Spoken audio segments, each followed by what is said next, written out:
we got many people online, right? Because we can't have too many people here, just offline. So we got a lot of people online as well. So we'll get this one started, okay? Yeah, welcome. Let me give you a real quick introduction on our panel speakers. So right now we have 6 speakers here. So we have Jessica.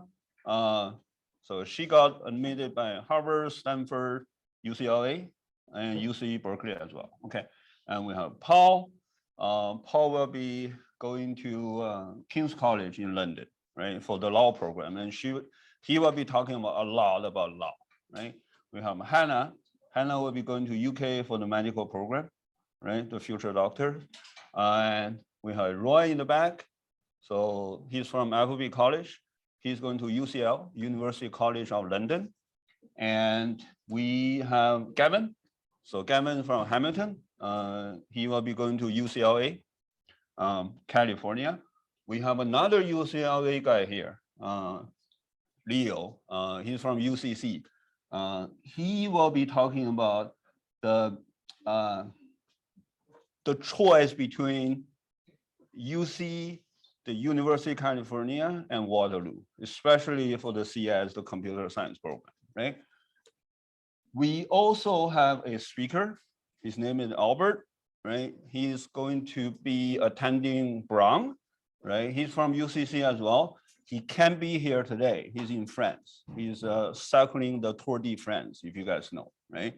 But he's made a wonderful video. I'm going to play the video from Albert first, and then we'll go to our speakers for here. All right, so let me get Albert's video. It's a great video, actually. I like it a lot. All right. I like it a lot. Okay, if you guys don't mind, I'm gonna turn off the light so you will see the video better. Just give me a second. 叶老师，得把空调开大一点。钥匙在这。王老师，一会儿您进来一下，我介绍一下您。差不多到那个，稍微等一会儿吧。要不然您现在我介绍一下。Okay, so you guys know me. I'm Henry Liu. I'm the director of Linky. We also have Lily, Lily Wang. She's the head of our STEM program, right? Math, chemistry, physics. So if you guys have any questions in that area, she's the expert, right? But we'll get to the Q&A at the end, right? Okay. All right. So let me play the video for now.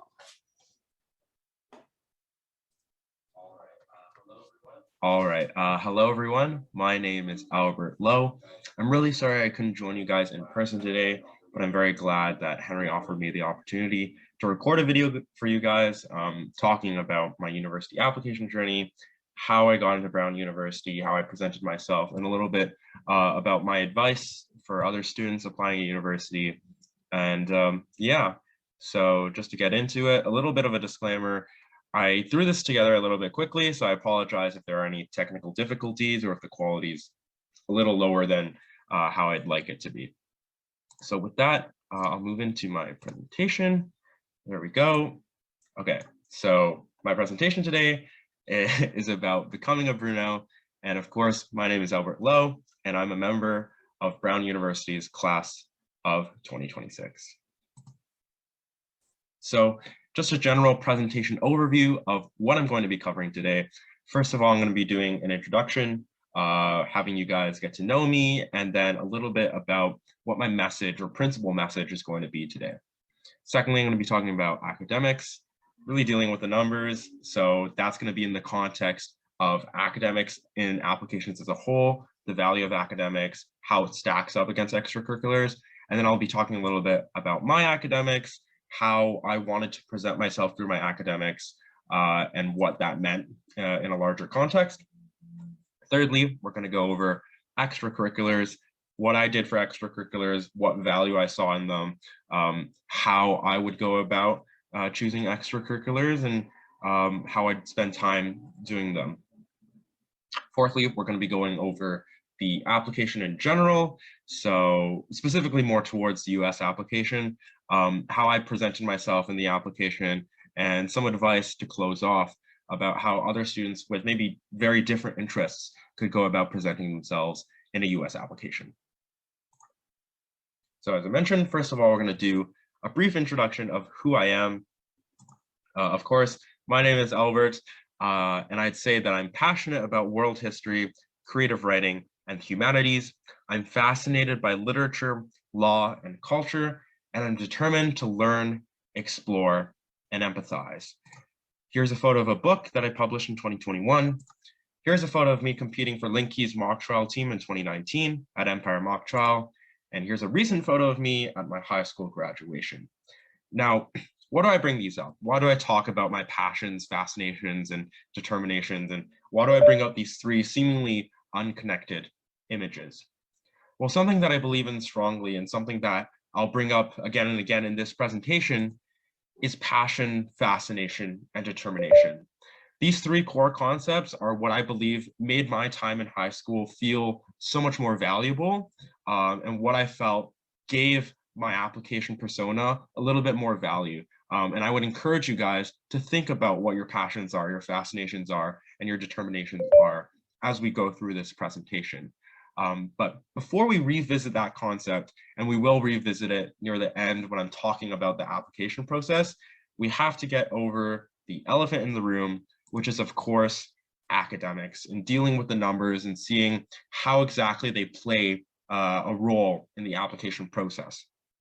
So before I introduce kind of my own academic standing and what courses I chose and such, I think it's important to have a little bit of a preface to talk about what exactly the role academics are or serve in the application process.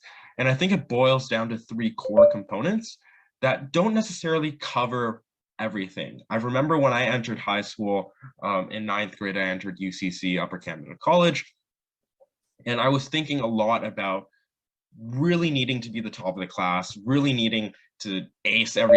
All right, hello everyone. Albert is trying to talk about here. He's trying to talk about the importance of academic.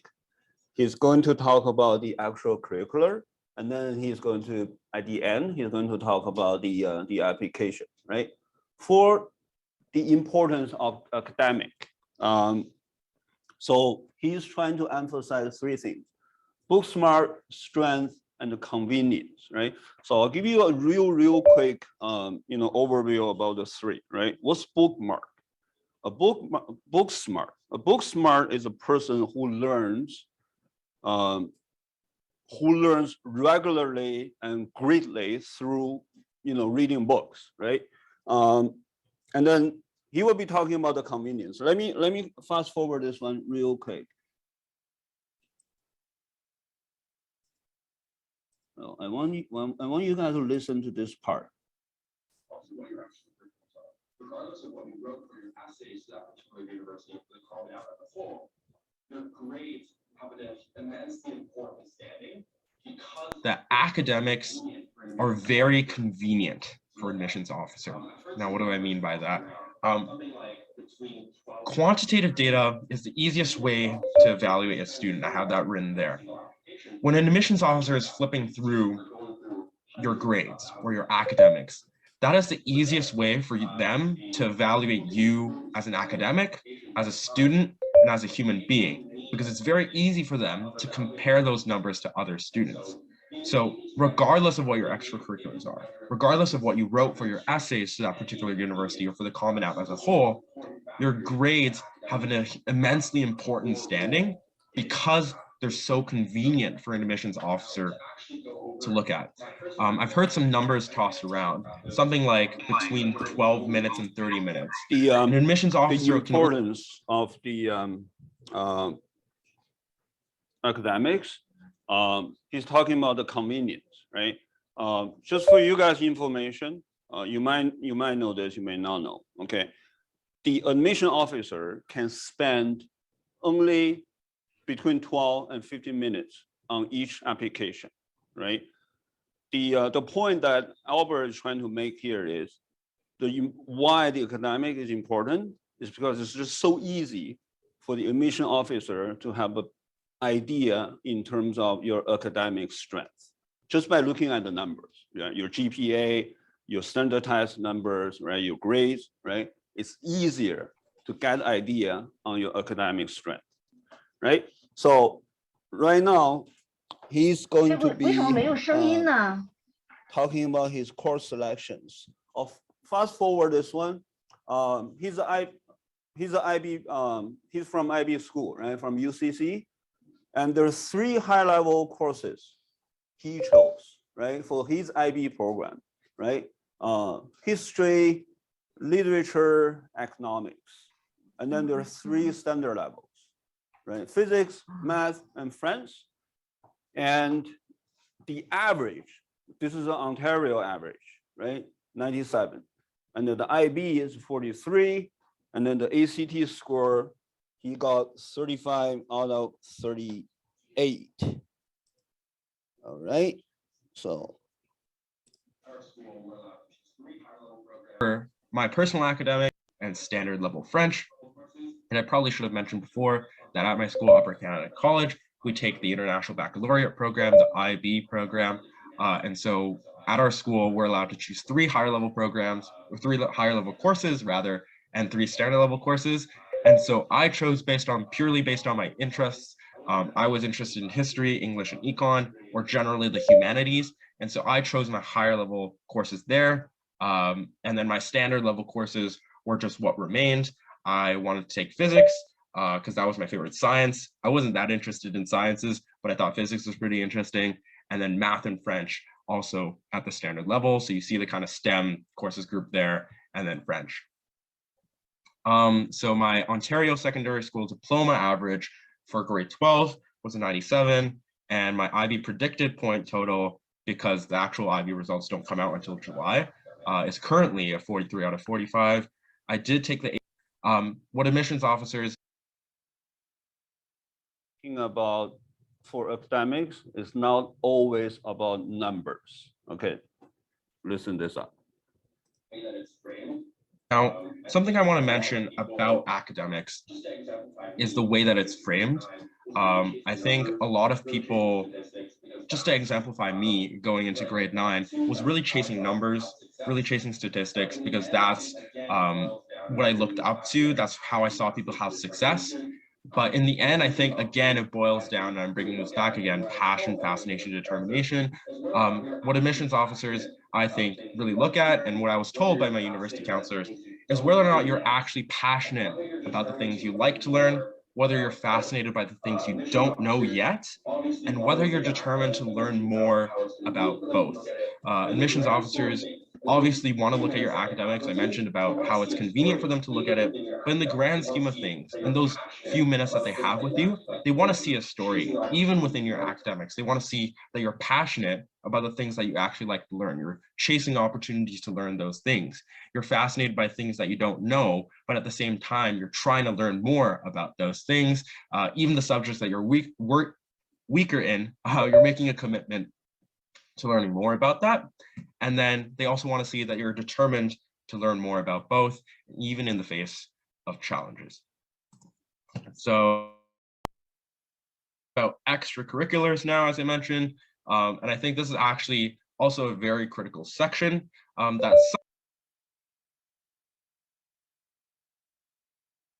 you can tell Albert is very focused in his passion and fascination. A few examples of activities that I did throughout my high school career. In 2019, I went to the School of the New York Times for a creative writing concentration. I spent 2 weeks in New York, met amazing people from around the world, amazing young writers as well. And it really developed my passion, I think, for creative writing there. That's when I kind of developed the seeds for it to really have a burst of it in high school. In 2020, I went to Iowa Young Writers Studio. So that was online in 2020 because of the pandemic. But I think that was one of the most valuable creative writing activities I've ever been to, because the people I met there were just such amazing writers. It was a fiction-focused creative writing program. And so we wrote so much during that week of camp at Iowa Young Writers Studio. And I learned so much from other people, and I was really glad for that experience. In 2021, I, of course, published my novel, The Five. And I think that this journey throughout creative writing throughout high school is something that I wanted to portray in my application, not as kind of a hobby, but something I was actually deeply passionate about. So I wrote here that I took my passion for creative writing, made it deeply unique, pursued countless opportunities to improve, and shared my growth with the people around me. So this was something that was relatively long-term. I actually wrote the draft for the novel that I published in 2021 in 6th grade. It was a silly little novel about like 5 heroes in a fantasy world trying to fight off evil, very stereotypical hero's arc. But that was something that I was really passionate about when I was younger. And I kind of grew into that in high school as well. And something I think I want to highlight with passion and with extracurriculars as a whole is that you don't need to be the best to have a great extracurricular in terms of applications. I think even with the novel that I published recently, there's a lot of things that I think I would want to improve on if I had a second chance to do it again. There's a lot of things that I think I could still improve as a writer. And that's okay, as long as you portray that in your application. I think admissions officers understand. And I saw that a lot with other student applicants as well. They had a lot of activities that they were currently doing and currently trying to improve at, but not necessarily the best at. But because they were so passionate about it, because they had dedicated so much time to it and had fruits to prove the results of their dedication, I think that's a lot more valuable than getting a few awards in something that you don't seem as passionate about, that you don't seem as committed to.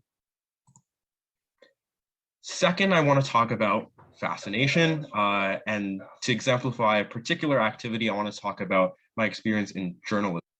Just from his profile, I mean, extracurricular profile, right?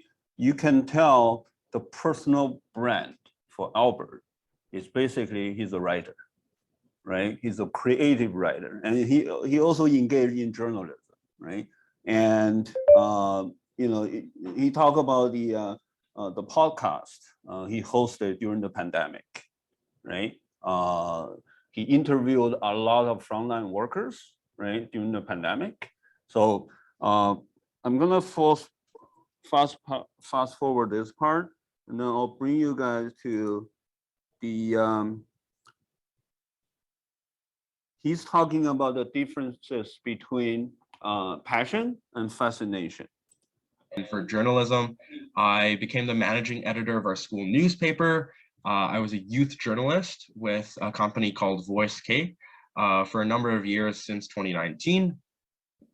And I think most importantly for my discovery of fascination for journalism was my foundation of the Stories from the Frontline podcast in 2022, where I interviewed on a weekly basis workers on the front line of hospitals, of long-term care homes, to discover their experiences working during a pandemic. And a little bit of a shameless plug, I have a QR code there if you want to check the YouTube channel out, but that's besides the point. I think that my fascination for journalism is something I wanted to highlight in my application. So I took my fascination for journalism, made it deeply unique, and used it to explore the world around me, leaving a piece of that fascination behind for others to enjoy. And I think what distinguishes passion from fascination is a new discovery. It's a subject that you're not introduced to early on. You're introduced to it maybe during your high school career, or maybe you're not kind of groomed to be a part of it, like I was for creative writing comic books when I was 3 years old. But it was something that I discovered in the middle of my high school time at high school, and something that I explored on my own fruition, something that I was not given the resources to do directly at school. He started something talking that about I determination, right? on the public speaking. Let me share a quick story with you guys about Albert. He joined Linky when he was in grade 5 or 6. That was a long time ago. I still remember the little boy when he first joined us, and that was at the older location down that way, down the road over there. So grade 6, and then he started debate program, right, at the junior level, and he struggled at the time. I clearly remember he refused to go into the classroom, and his mom came and talked to me. Hey, what should I do, right? But the mom and parents didn't give up, right? They just keep encouraging him, and he tried a different program, right? He was there was a struggle in debate, but he tried model UN, he tried mock trial, and he ended up liking both, right? So that's a bit of he's talking about the determination in public speaking, because he realized the importance of becoming a good speaker, right? Although from his nature, he's kind of shy and introvert in speaking publicly, but he determined to improve that. And specifically, I want to relate it to public speaking.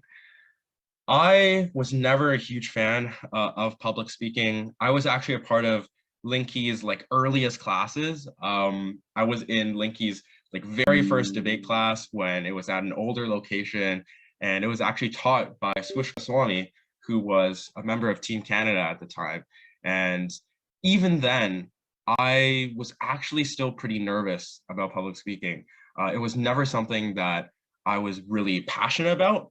It was never something I was really fascinated by, but it was certainly something that I found challenging. And even though I wasn't deeply passionate about it, even though I wasn't deeply fascinated by it, I was determined to become a better public speaker.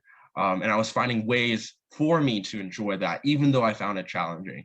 I started off with debate, and then I started trying out Model United Nations, I started trying out mock trial, and then I found out that I enjoyed those a lot more than I enjoyed debate. But what I was really doing was I was finding ways to really practice my public speaking, get out of my comfort zone, face challenges, be determined, and come out with a result and become a better person. I have here written, I took my determination to become a better public speaker, made it deeply personal, and used it to become a better person. And I think, if anything, public speaking activities are one of the best ways to demonstrate determination. Because for a lot of people, starting out in public speaking is not comfortable. That is completely normal.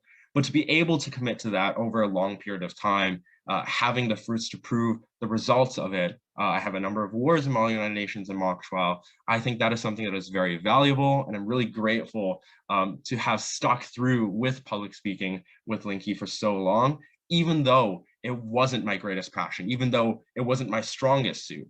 I was really grateful to stick through with that, because in the end, I think I came out a better person, a more confident person, and I'm really happy with the results of my participation in that. Now, finally, I want to talk about applications. How does all of this fit into the context of an application? Now you can tell the importance of public speaking and a speaker that he has become, right? If I'm not mistaken, all of our speakers here, you guys have involved in debate, more or less, right? Every single one of you. I did that. You do that kind. Okay, so another kind of public speaking program. Okay, so the application.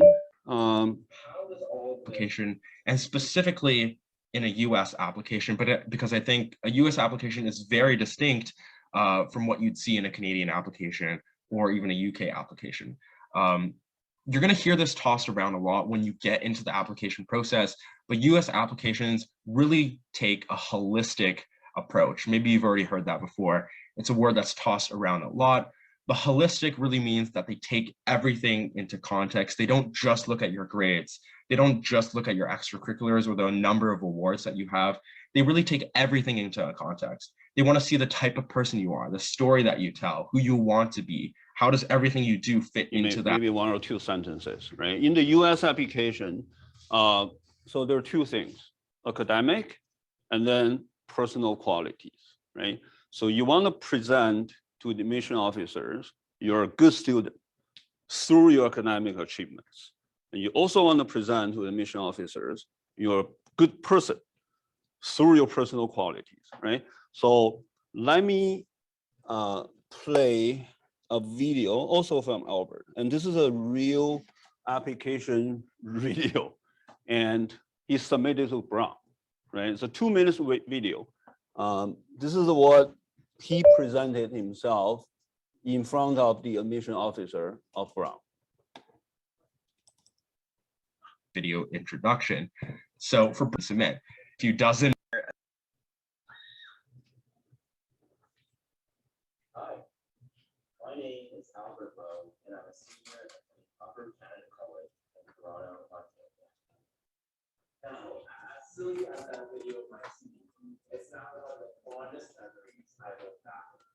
All after being the first of my tumbles down the infamous ice hill that goes for all of his grass each and every winter, it has also come to represent so many of the different ways I have grown.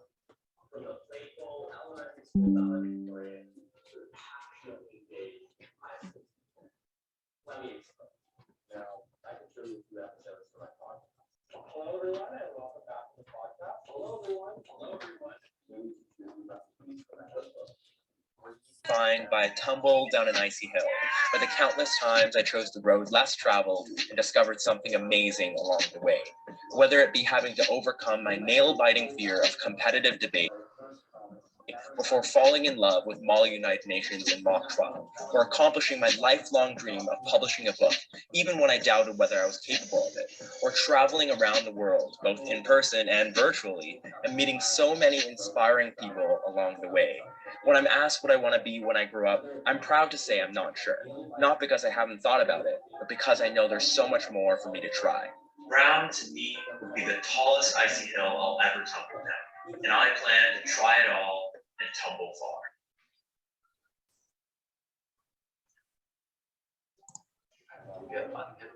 Awesome. Okay, so that about wraps up. Not because I haven't thought about it, but because I know there's so much more for me to try. Brown, tallest icy hill. Try it all. Okay, so this is Albert.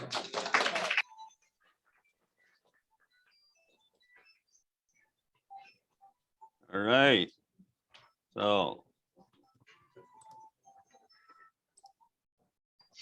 Hannah, you ready? Okay, let me bring back the sunshine.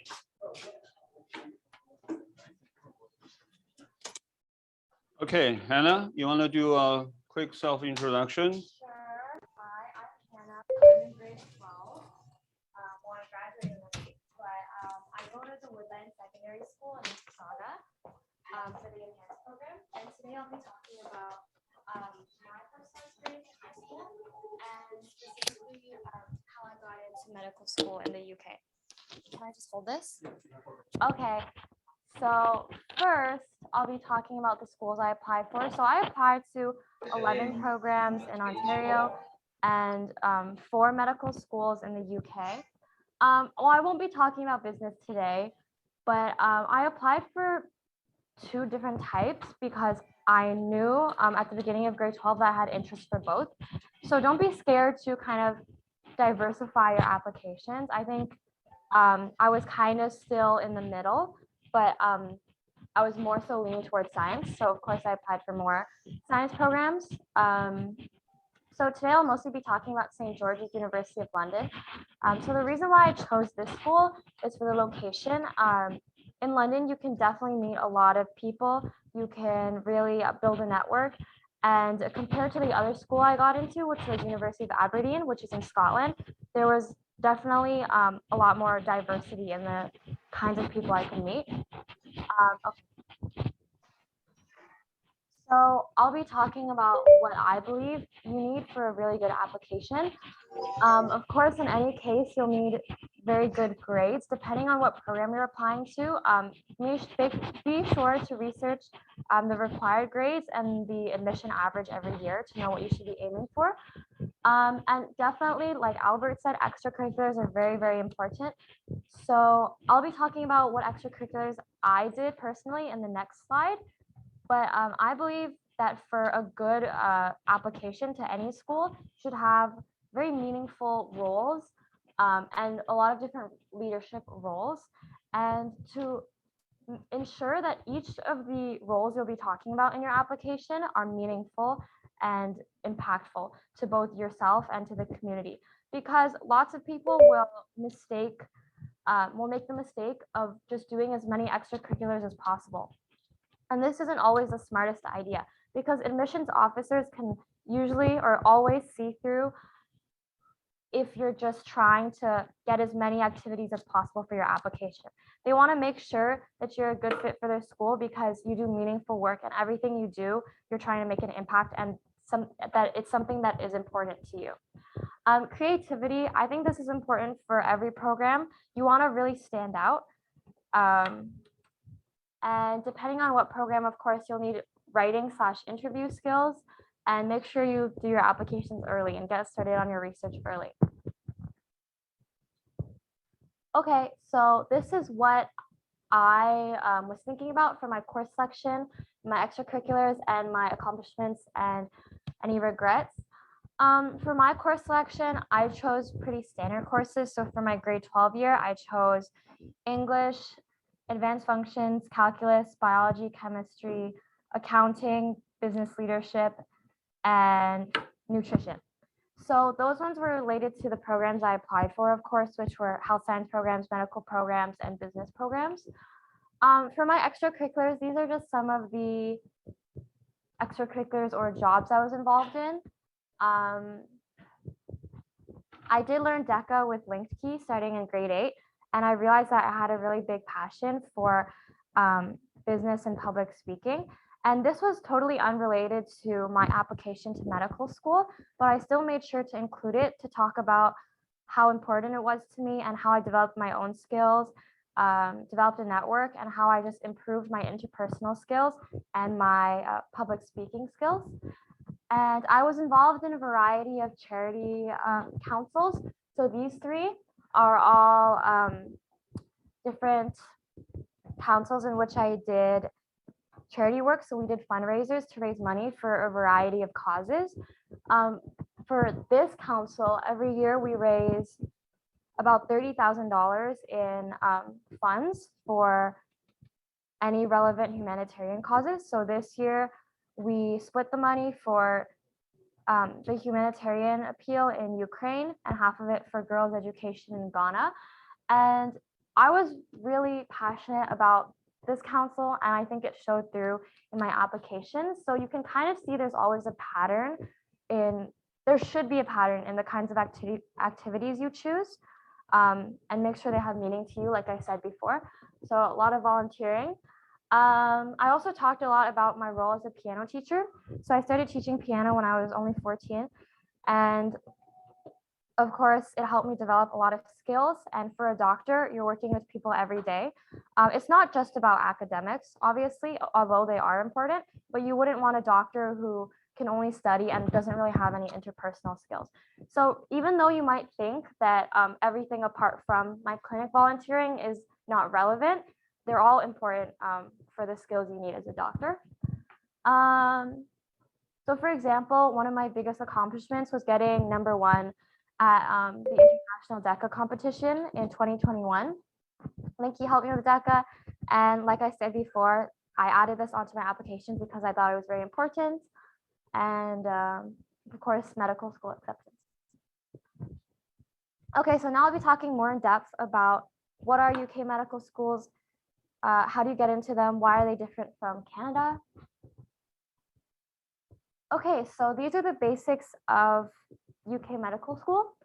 So the biggest difference from Canada is that a medical school degree or a medical degree in the UK is an undergraduate degree. So you don't have to first do a 4-year degree and then apply to medical school. You can go straight after high school. So this is the biggest pro. So it's a 5-year degree, and then you can graduate, you can start training to become a full licensed independent doctor. So one of the biggest benefits of applying to UK medical schools is that Ontario medical school admissions are not for everyone. So even if you have a really good application, sometimes it can be confusing as how they admit people. So lots of people look for alternative routes. But either way, this is a very fast, it doesn't necessarily have to be for that reason. It's a very fast and accelerated route because you're going right after high school. And all the UK medical schools, or almost all of them, are all very old, established. They have good reputation, good education. And of course, it's exciting to go international. Just some cons, it may be difficult moving far away, especially when you're only 18. It may be expensive, and this is kind of a lesser one, but there might be lots of documentation needed, like applying for a student visa to study abroad. But of course, that comes with all international studying. Anna, can you give us a quick number in terms of the comparison between the UK medical and Canadian medical?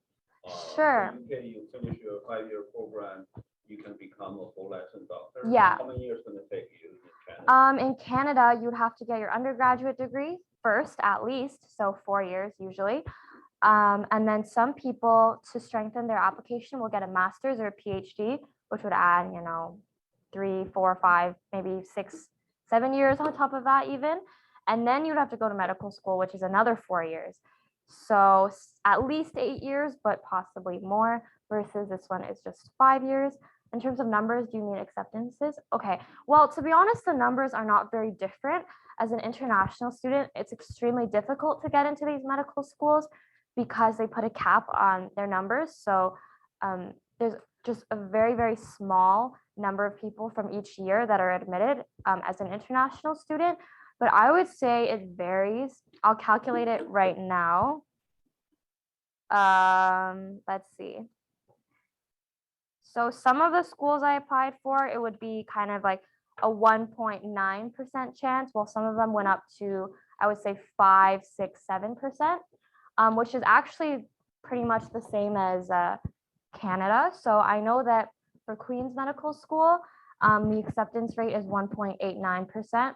And for Western, it's around 7%, which is the highest in Ontario. So overall, I would say some schools in the UK will give you a bit of a higher acceptance rate, which is definitely a benefit. But overall, it's quite similar. I think it's just a very good alternative route. So not to say that it's worse or better, but it's just a different way. I'll be talking about the admissions exams very shortly.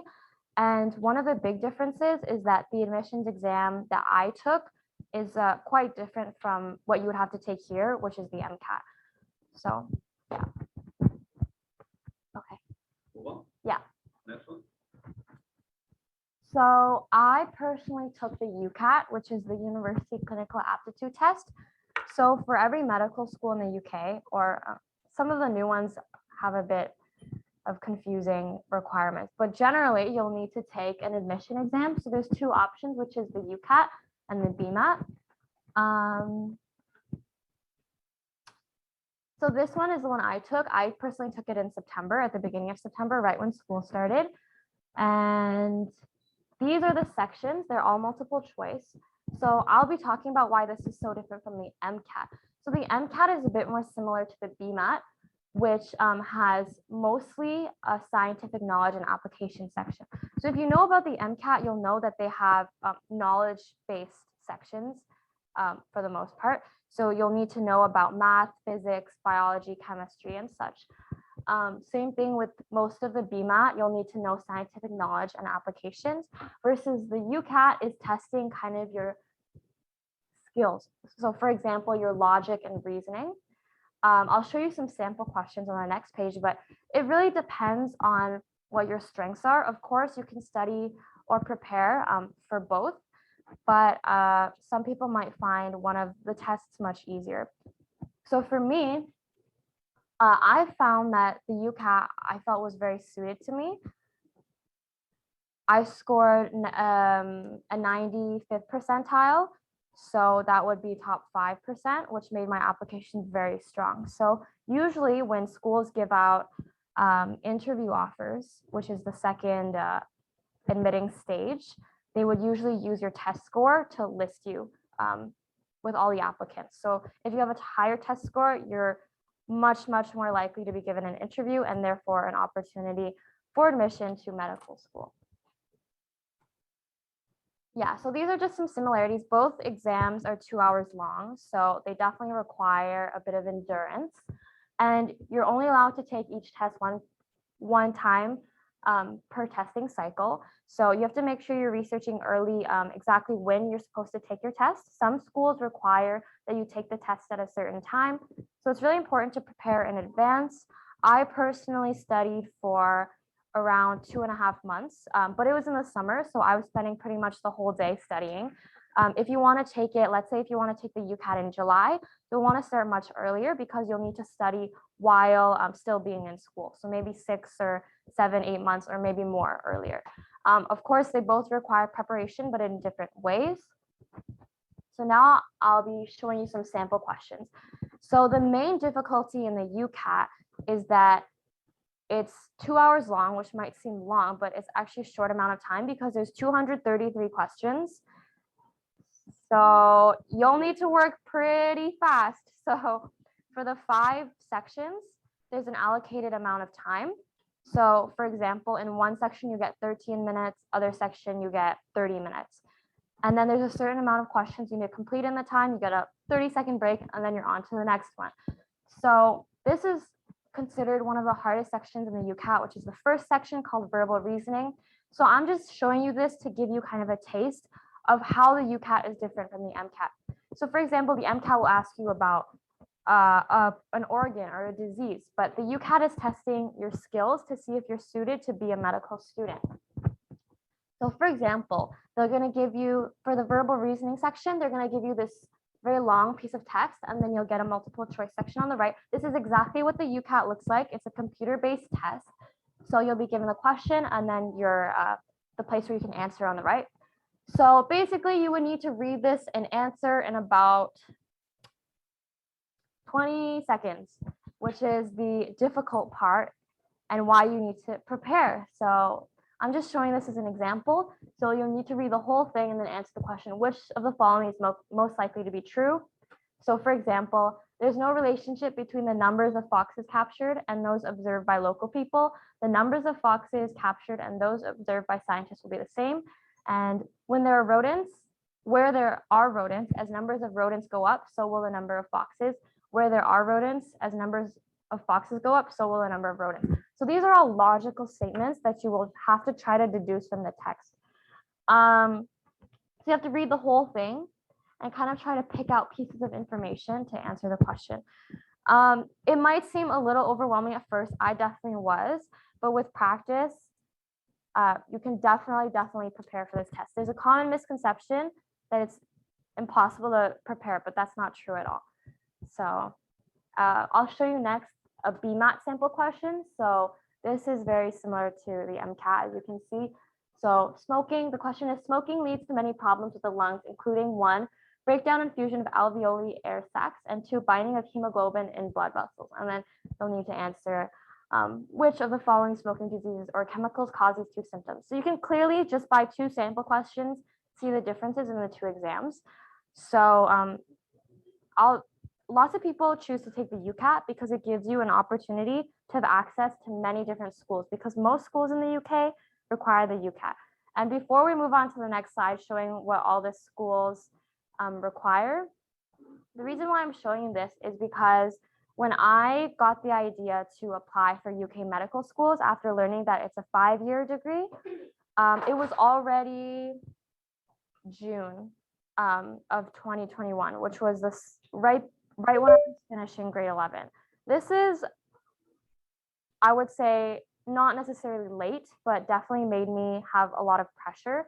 And I'm not saying you should start preparing, let's say in grade 8, but it's good to know exactly what's required. So since the UK is not the most common pathway. Of course, the most common pathway is going to an Ontario school. You'll need to do your research very early. So let's say you're aiming for Cambridge Medical School.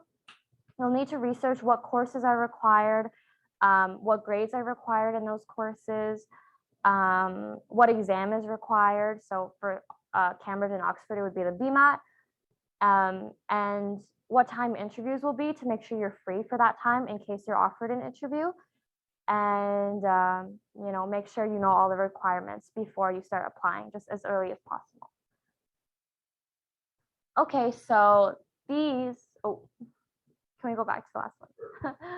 Okay, so these schools up here, okay, the top area, these are all Ucat schools. So as you can see, the majority of schools require the Ucat. So Aberdeen and St. George's are the schools I got admission to. And then on the bottom here, you can see all of the Bmat schools. So some of them that stand out, UCL, Cambridge, and Oxford. Lots of people have interest in those. If you do, then make sure to take the Bmat. Study early because the biology chemistry is pretty hard. And then King's as well requires the Ucat. Basically what I'm trying to say is just prepare early, because along the way you'll realize that you have things missing. So when I was applying along the way, I definitely had some moments where I realized, oh, I need to add this to my application, or I need to do this, or I need to prepare for this. So it was pretty rushed, and you'll make sure just do everything as early as possible. So for example, after I did my Ucat, literally the day after, I started preparing for interviews. Even though I hadn't got any yet, I didn't even apply yet. The application was due October 15th. I hadn't even applied yet. I just finished my exam, but I made sure to prepare for interviews because the first round of interviews I knew came out in December. So if I, let's say, didn't start until December, then I would be behind everyone else who knew that interview started in December, who got to prepare early. So yeah, and then now that we're onto the topic, I'll be talking about interviews. So like I said before, most schools will use your exam. Okay, first they'll use your grades and they'll have a cutoff mark. So let's say the requirement is you get at least a 90 in all of your grade 12 courses.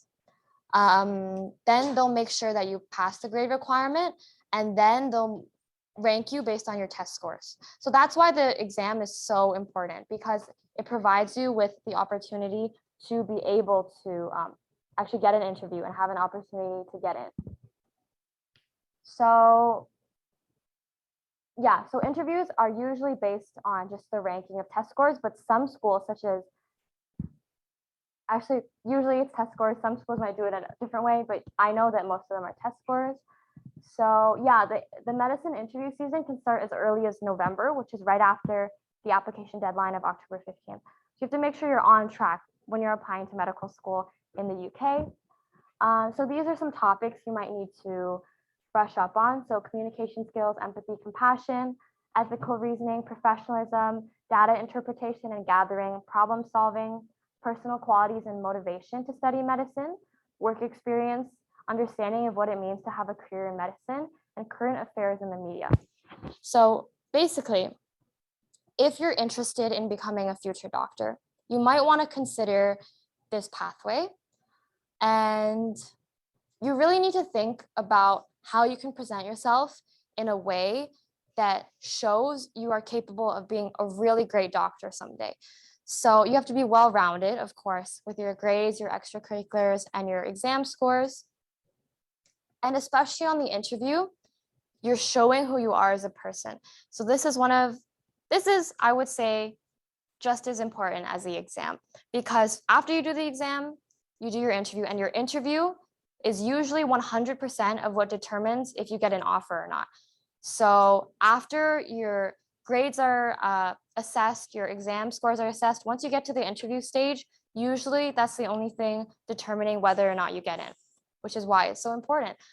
And there are a lot of difficult questions asked about ethical dilemmas and things about the industry that you will want to know. And I'm just being very general here, as I will give everyone the opportunity to ask questions after, because there's a lot to talk about. I can't really cover everything, but if you guys want to know what I think made my application strong, I can definitely talk about that. And I think that's all I have. Okay, great. Thank you.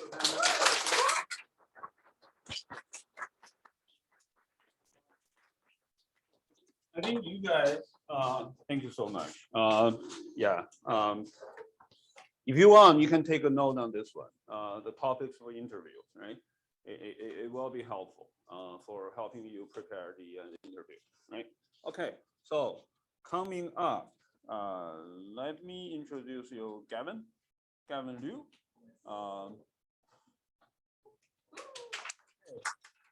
Gavin, Gavin's from Ancaster Yes. High School? Lancaster. Okay. He got admitted by DECA. Sorry, by DECA. by UCLA. Yeah, I was looking at DECA. So Gavin, he studied some program like Linky, debate, math, SAT, right? So you might want to give more introduction, by yourself, right? Go ahead. Okay, I actually have it on the slides. So Yeah, I'll bring that up.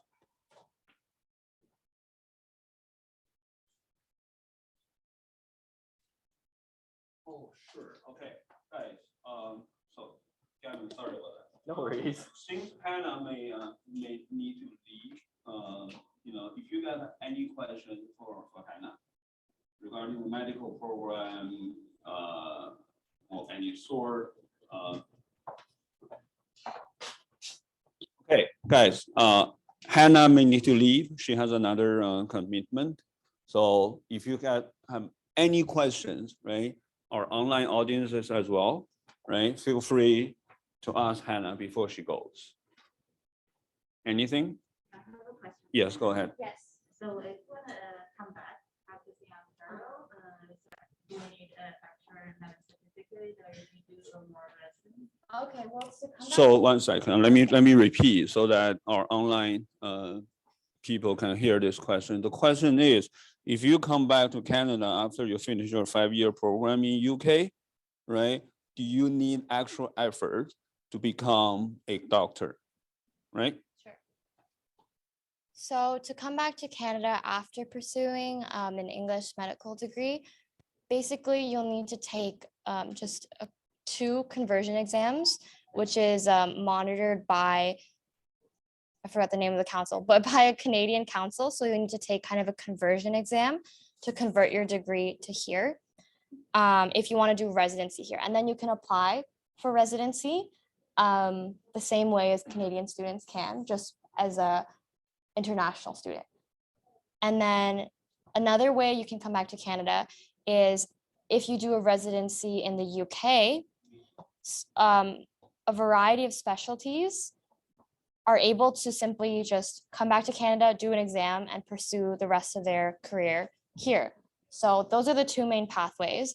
So just to summarize, number 1, you can take an exam, apply to residency here, or you can get a residency in the UK, and then later on apply to just practice here. Those are the options. So considering that England is an English-speaking country, of course, they do have quite a bit of an advantage. They don't need to take any, like, let's say, English language exams to come back. So that's overall what it is. All right, thank you. Anything else? Yeah, go ahead. I'll give this one to you. So to apply the Mcat school in UK, do you need to pass a standard test? Like for apply to United States, you have to participate like SAT. So unless Ucla, do you have any other standards tests you have to participate? No, Thank you.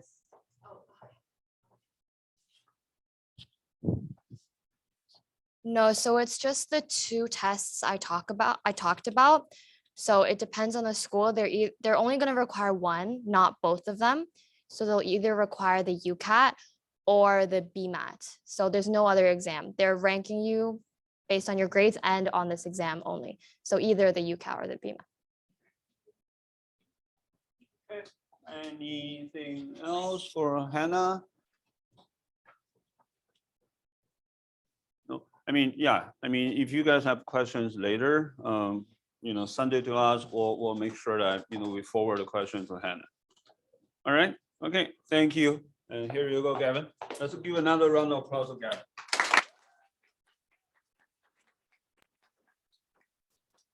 Hey, hello, everybody. My name is Gavin Liu. Yeah, I'm 18 years old. I am a graduate from Ancaster High School, so probably not very similar to you guys. I live in Hamilton, like Ancaster, so quite far away. I'm not going to any of those fancy schools, right? Like your Upper Canada College, your WAS, right? So I'm from that, a smaller city that doesn't necessarily have as many, I would say, like international resources or things you would traditionally consider to be the schools that are getting you into like Ivy Leagues or getting you to London. But I think that highlights a lot about why my application was a little different. I think one of the main like things about mine was opportunities, right? Opportunities again. I was taking the things that I had and doing them. And everything I saw, I was going out of my way to do them, even though I wasn't in like Oakville or it wasn't Toronto. So I think we can move on to the next slide. Yeah, so about me, Ancaster High School, little high school in Ancaster. I'm an IB student, so it's gonna be quite different from your Upper Canada College IB. My cohort was, for diploma, 12 people overall, like in total, entire grade, 12 people. So I took APs, my ACTs. So this is just, I'll be going through that. A bunch of my extracurriculars, linked key experience, the whole application process, application success, and then maybe just some tips that I can throw out, and then we'll do, I guess, questions after everybody else's presentations. Okay, yes, yeah, born in Canada. I'm going to be a pre-mathematics and economics major at UCLA. I think we can go on to the next one. Okay, perfect. So firstly, onto my course selection. So because I was at my school, we didn't get any options for IB. So if you're thinking, this guy is a mathematics and economics major, right? He should probably have, economics somewhere on this list. But no, this looks very much like what Hannah might have done if she was IB, right? For medical school, you probably want biology, you probably want chemistry. Didn't get that option, so I'm just sort of stuck with these. This is not a good idea of what you want to be doing when you're choosing your courses, right? You probably, if you have a rough idea of what you want to do, you probably want to be studying like your sciences for med school, your humanities for business and law, all those sorts of things. Make it sort of make sense with what you're studying. But yeah, if you can't, that's fine. Just challenge yourself. That's one of the main reasons I did IB, because I knew it was going to show on my application that I was like striving for excellence in what I did in my academics, and challenging myself to do whatever I could. Also, mark inflation was a thing at my school. I know I'm really like just crapping on my school right now, but I did IB, so to sort of stray away from that, because everything is externally marked, I can sort of get away from having my marks inflated and having any application officers sort of look at that. I think that's more of a concern if you're applying to Canadian, but just having that sort of option, just so I'm sort of stepping back from that. Yes. Yeah, 12 people. Yeah. Okay, cool. Moving on to my external exams, APs and ACTs. So in the summer of grade 11, so last year, 2021, I self-studied AP Micro and Macro. And you might be wondering, once again, why am I taking AP and IB? Because I was business, I wanted to have some sort of business grade to show to my application officers that I can study this, like I'm proficient in business and economics. So I decided to take these outside of school. So I took it at a different school, my school board, got these AP study myself. Yeah, so that's why I did AP alongside my IB. You probably only need one or the other, especially if you're going to a school that's specifically known for IB or AP, but it's just out there. If you need marks in a certain thing, you can take other exams just in case. And then for my ACTs I also took those during the summer of grade 11. And one of the main reasons I took them was because I had the science portion. I'm okay with sciences, so I decided to take that. And also it was just a scheduling thing, right? A lot of cancellations were happening then. So I took the ACTs. I probably should have taken the SATs, but it's fine. And then I'll go into scheduling about that later on in more tips. Yeah, so just make sure you know beforehand, you're scheduling stuff way before, schedule multiple. So if you don't like your results, do them again. You only have to send the ones you like, and make sure you know what your schools want from you, right? Some schools are taking away standardized testing, some want them, some are bringing them back. So just make sure, have a list what you need for your specific applications. Okay, yes, onto my many extracurriculars. Okay, I'll get into it. Okay, firstly, student council. Yes, so I was part of student council from grade 10 to 12, grade 10 representative, and then president in grade 12. So that came along with a lot of leadership responsibilities. So I was running events, coordinating things, doing a lot of fundraisers, also doing a bit of advocacy with the student board. So liaising with the student trustees to make sure student voices being heard and all that stuff.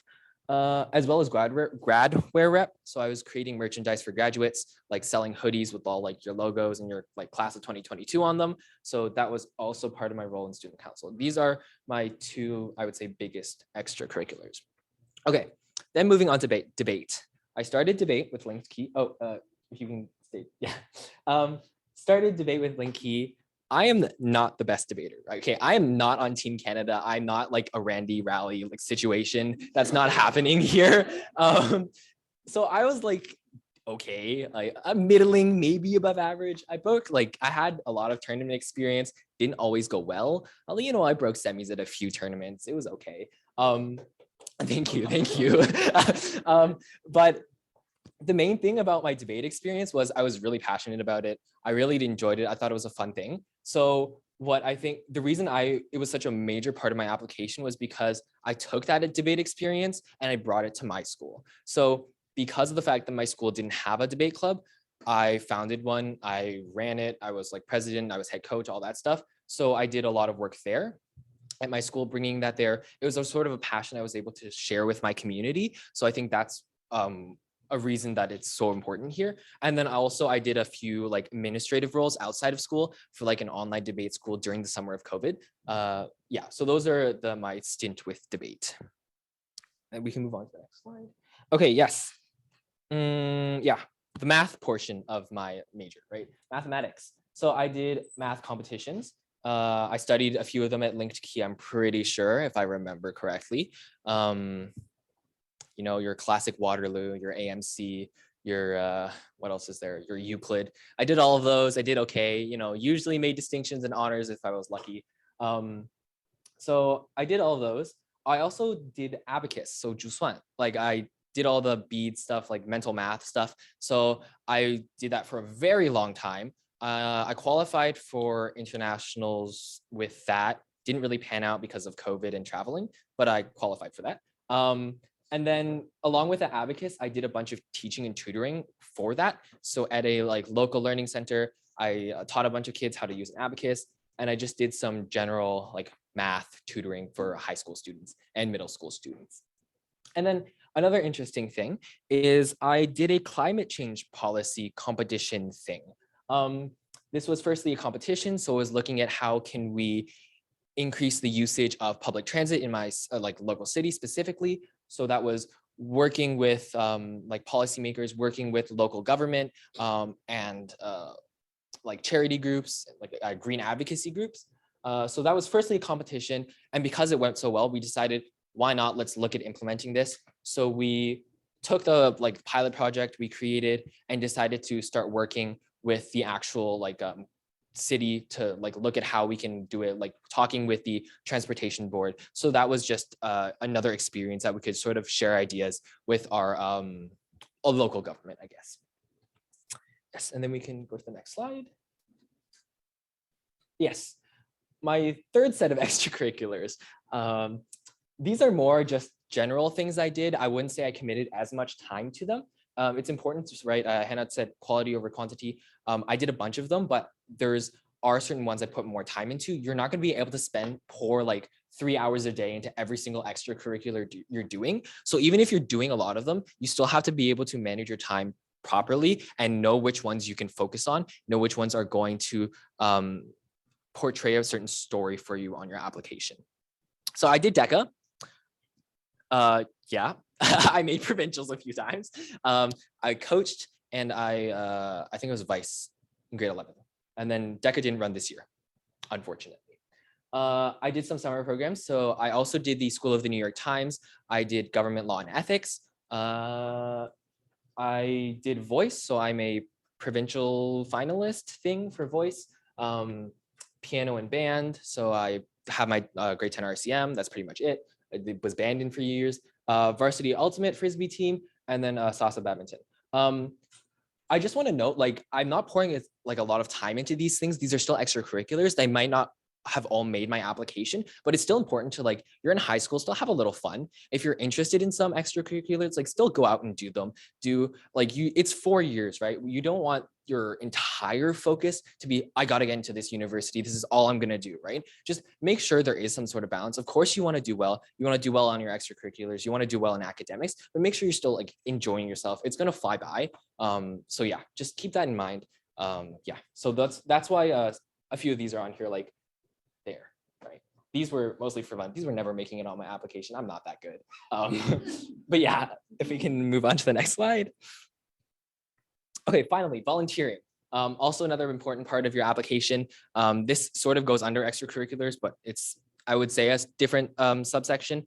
So I worked with Liberty for Youth for a while. It was this at-risk, it was for a program for at-risk youth in the criminal justice system. So it was a mentorship program to teaching a lot of, like, life skills, general things that you I guess would want to know through cooking and through, like, budgeting, through prep, all those sorts of things, as well as doing fundraisers and galas with them to, like, fundraise.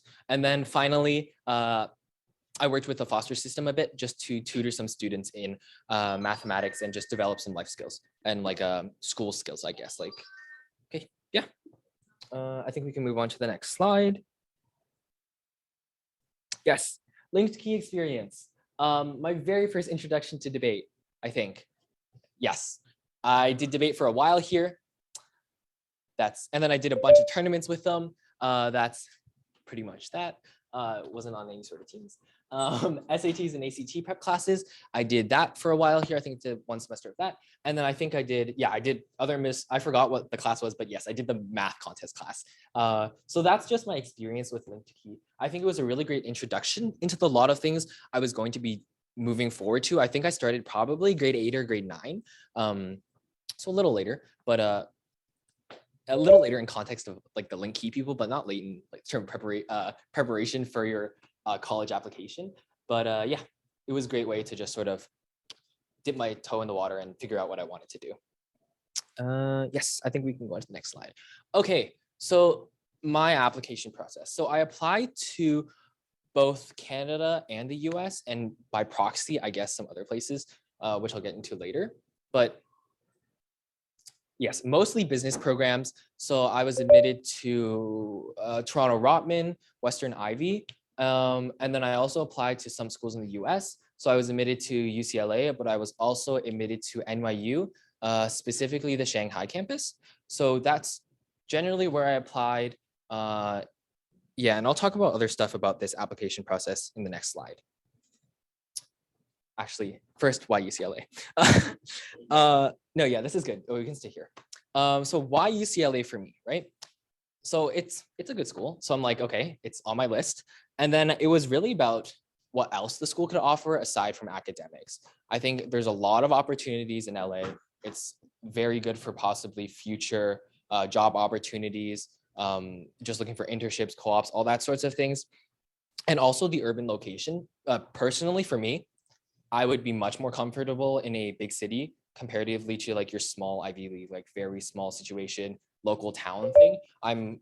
Enjoy crowds, enjoy meeting new people, that big city life, I guess. So I think that's one of the main reasons I chose UCLA. And I think I would just have a better time there. If I was stuck in a very small city, I just don't think I would have a good college experience. So that's the combination of why I specifically chose UCLA. Like, good school, like, great academics and future job opportunities and grad school, all that sort of stuff, but also its location and the the college atmosphere of the university. Yeah.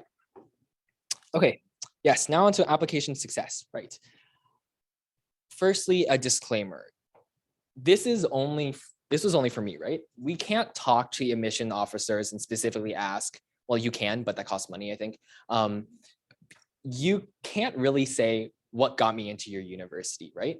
It's highly variable. It's all over the place. What works for one person might not work for another because you never know which admissions officer is going to be reading your application. And right, they're going like 15 minutes. They're like blitzing through those applications during application season. So that's just a little thing beforehand. So don't copy everything I did, even if you, yeah, just don't. So generally, I was a more well-rounded applicant. You're gonna have some people who are very specific, like Team Canada debater, right? They taught kids, they were like insane, they won internationals, all into one sort of area, right? I was much more of a well-rounded applicant. I wasn't going out winning international competitions, being the greatest of the great of everything, of one specific thing, but I was much more general, doing a lot of different things and applying myself to those and committing myself to them. And along with that came lots of leadership experiences, which definitely helped as well. Yes. So I think it's also a combination of good grades and extracurriculars, right? My OSSD average, I think, was a 96 or 97. My predicted IB, because my teachers do not give us that for some reason, I'm assuming was around a 42, 43. And then my ACT was a 34, I think. So I had good grades, I had that foundation, and then I had my extracurriculars on top of that. It's important that you have both of those. You can't have one or the other. And I'll talk about that later in the tips, I guess. And then yes, opportunities that I took, because my admission story is a little different. Like I didn't have a bunch of stuff. So it was a lot of me going out of my way to look for things, right? My school didn't have like IB economics, right? So I went out of my way, found a different school to go take AP. I saw like opportunities to do this little climate competition, and then it turned out into a much greater thing, right? I made that pilot project, but then I was also like taking that and going the step further, and we're actually talking with city officials. So it's all about, for me, I think the reason that my application, or I wouldn't say the difference, but a key point of mine in general from my standpoint was seeing those opportunities, taking them and seeking them out, everything that I could possibly do. And then, yeah, bunch of leadership in most of the stuff that I did. Yes, okay. On to a big portion of this, the tips, right? Okay, so firstly, I don't want to sound like a broken record. Take the opportunities that you can. You never know where things are going to go. You never know where it's going to take you. So you miss all the shots you don't take. Take opportunities. If you see them, take them. Yeah, pretty much it. Don't burn yourself out though. Yes. And then I think that leads into the second thing. You're going to be seeking out leadership, right? So you want to be, leadership shows that you're just committed to an extracurricular, that you're willing to put time in, and you're probably good with people, I guess. So it shows you're engaged, shows you're committed to the extracurricular, and shows that there is that sort of community engagement. You're not just thinking about yourself, you're thinking about the club. How can you help bring it? How can you help expand it or share it with new people? So I think that's a big thing in your extracurriculars. So you want to be looking at what you're doing there, but also what positions you're taking. Because at the end of the day, on that application, if you're just like, I know it's not for everyone, but member versus like president, or like member versus treasurer, there are those sorts of differences. I know it sounds very superficial, but there is that sort of thing. You don't need to be gunning for like top dog of every single club, but just having those sorts of positions just shows that you've been doing it, showing a long time commitment to these sorts of things. Yeah. Grades are not everything. I know it's going to be a hard pill to swallow for a few, but after a certain point, your grades probably don't matter as much anymore. Once you hit that threshold of your grades are pretty high and your admission officer sees, cool, that's like a 90, just an arbitrary number, that's a 95, right? If you go a little higher, it's probably not going to make that much of a difference.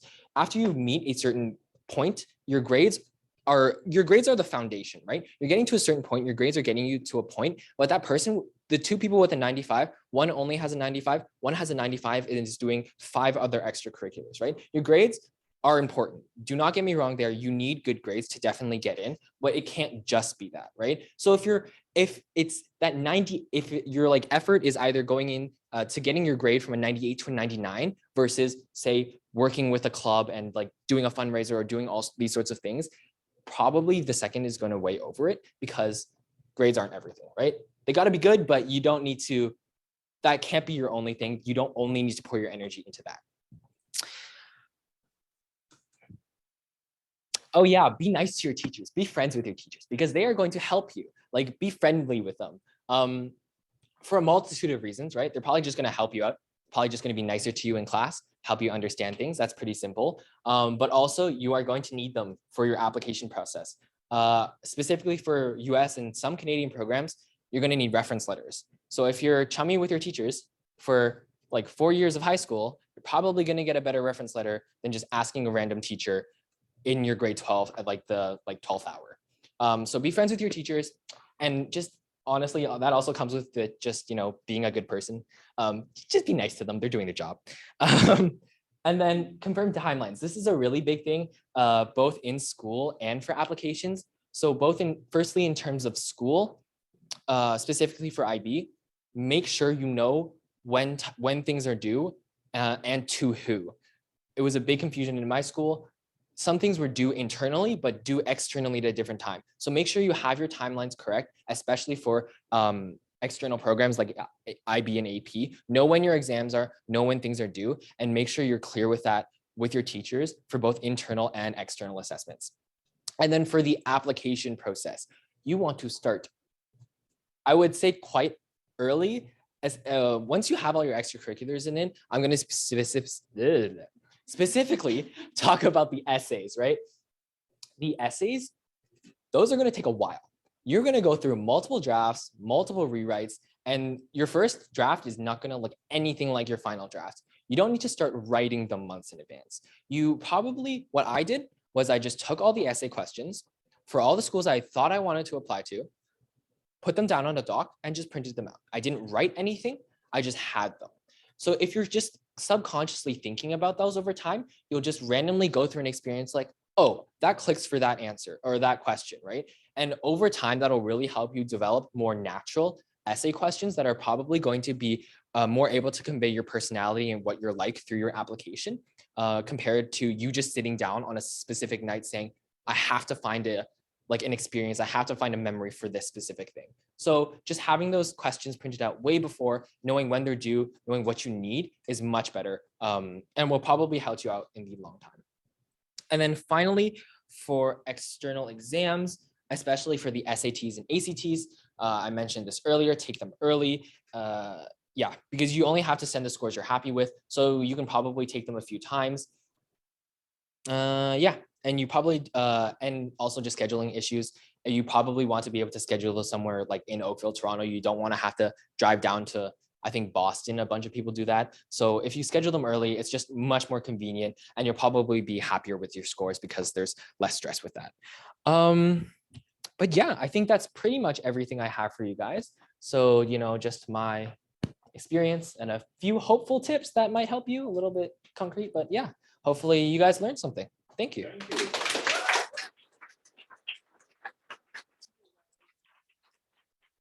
Thank you.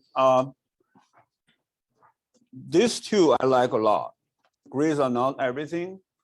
Be friends with your teachers. So remember this two. I like them a lot. All right. Thank you, Gavin. Thank you. And thanks a lot. Okay. Let me introduce you, Jessica. So Jessica is graduating from White Oak Secondary School. She's been with Linky for quite a long time as well, right? Yeah, she got involved in debate, BP, WSS, DECA, math, chemistry as well. A little bit. Okay, so I'll leave it to you to do another more self-introduction. Let's give a round of applause to Jessica.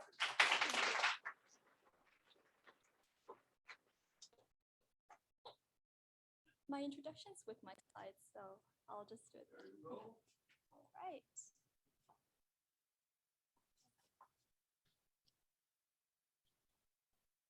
All right, so hi everyone, my name is Jessica. So today I'll just be going over an introduction, a little bit about myself, my extracurriculars, academics, stats and ECs, and then the application process, how it was like for me. It was a little bit different for me than other people, so I would like to share a little bit about that. And then how I ended up choosing universities that I want to apply to and how I ended up making the ultimate decision of where I plan to go to. And then lastly, hopefully a Q&A where I can address any questions that you guys potentially have. All right, so like Henry said, I am an IB student at White Oak Secondary School right here in Oakville, and I will be going this fall to Harvard, undeclared major. And I was accepted also into Stanford, UCLA, and UC Berkeley, so very fortunate and very lucky. So in terms of academics, I was very much like Gavin. I did take the IB program. So here are my HL courses, the high level courses. I took biology, geography, language and literature. And then in terms of standard level, I took chemistry, math, and French. And the thing with the IB is that like, I think in different schools, they have like a rigid different structures for the courses that you can take and different options as well. So my school, we were limited to a few options, and this is like the outcome that I came up with. And by looking at this, you probably don't know that I'm a business person, right? There's like no business, SL business, there's no HL econ. But yeah, so what I'm trying to say, I guess, is that IB courses, take the ones that you're passionate about. Doesn't exactly matter if it doesn't align with what you want to pursue, because those things change. But what you can change are the extracurriculars, which I'll talk more about later.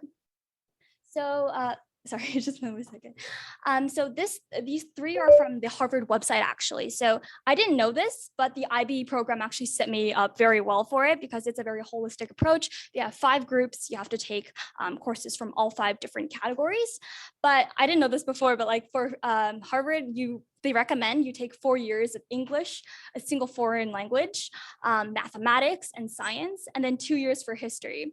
And this is not rigid by any means because I was able to get in without 2 years of history. So if you're in a position like, you know, you're grade 10, grade 11, you already have your courses set and maybe they don't fit this structure, don't panic, it'll be okay. All right, so in terms of the SAT and ACT, I think this is like, decreasing in its weight over the years, especially with COVID. So probably not as important as a lot of people deem. But I ended up taking the ACT the December 2021 sitting, which was probably one of the last sittings that I could have taken before regular decision, which is in January. And the only reason that I ended up taking the ACT was because I studied for the SAT. There were like a lot of cancellations for the test centers. So I wasn't able to do the SAT, but I'm really glad that I had the opportunity to do the ACT because I found that it actually suited me better. So one thing that I would say is definitely do timed practices for both before you choose. Don't choose one just because it's probably like the most popular option, because I know that SAT is probably more renowned to everyone. So yeah, so I really enjoy the ACT. The reading section is much more straightforward, and the science section was also pretty enjoyable. Math is a little bit harder, but I feel like it definitely is possible with a little bit of practice. Oh, there's actually one thing that I want to add about like the SATs and ACTs. So I know that a lot of schools are test optional, but I came in with like the impression that, you know, test optional was only because the universities wanted to be inclusive towards everyone. What I didn't realize was that it was actually test optional, at least from like what I've heard from the people around me.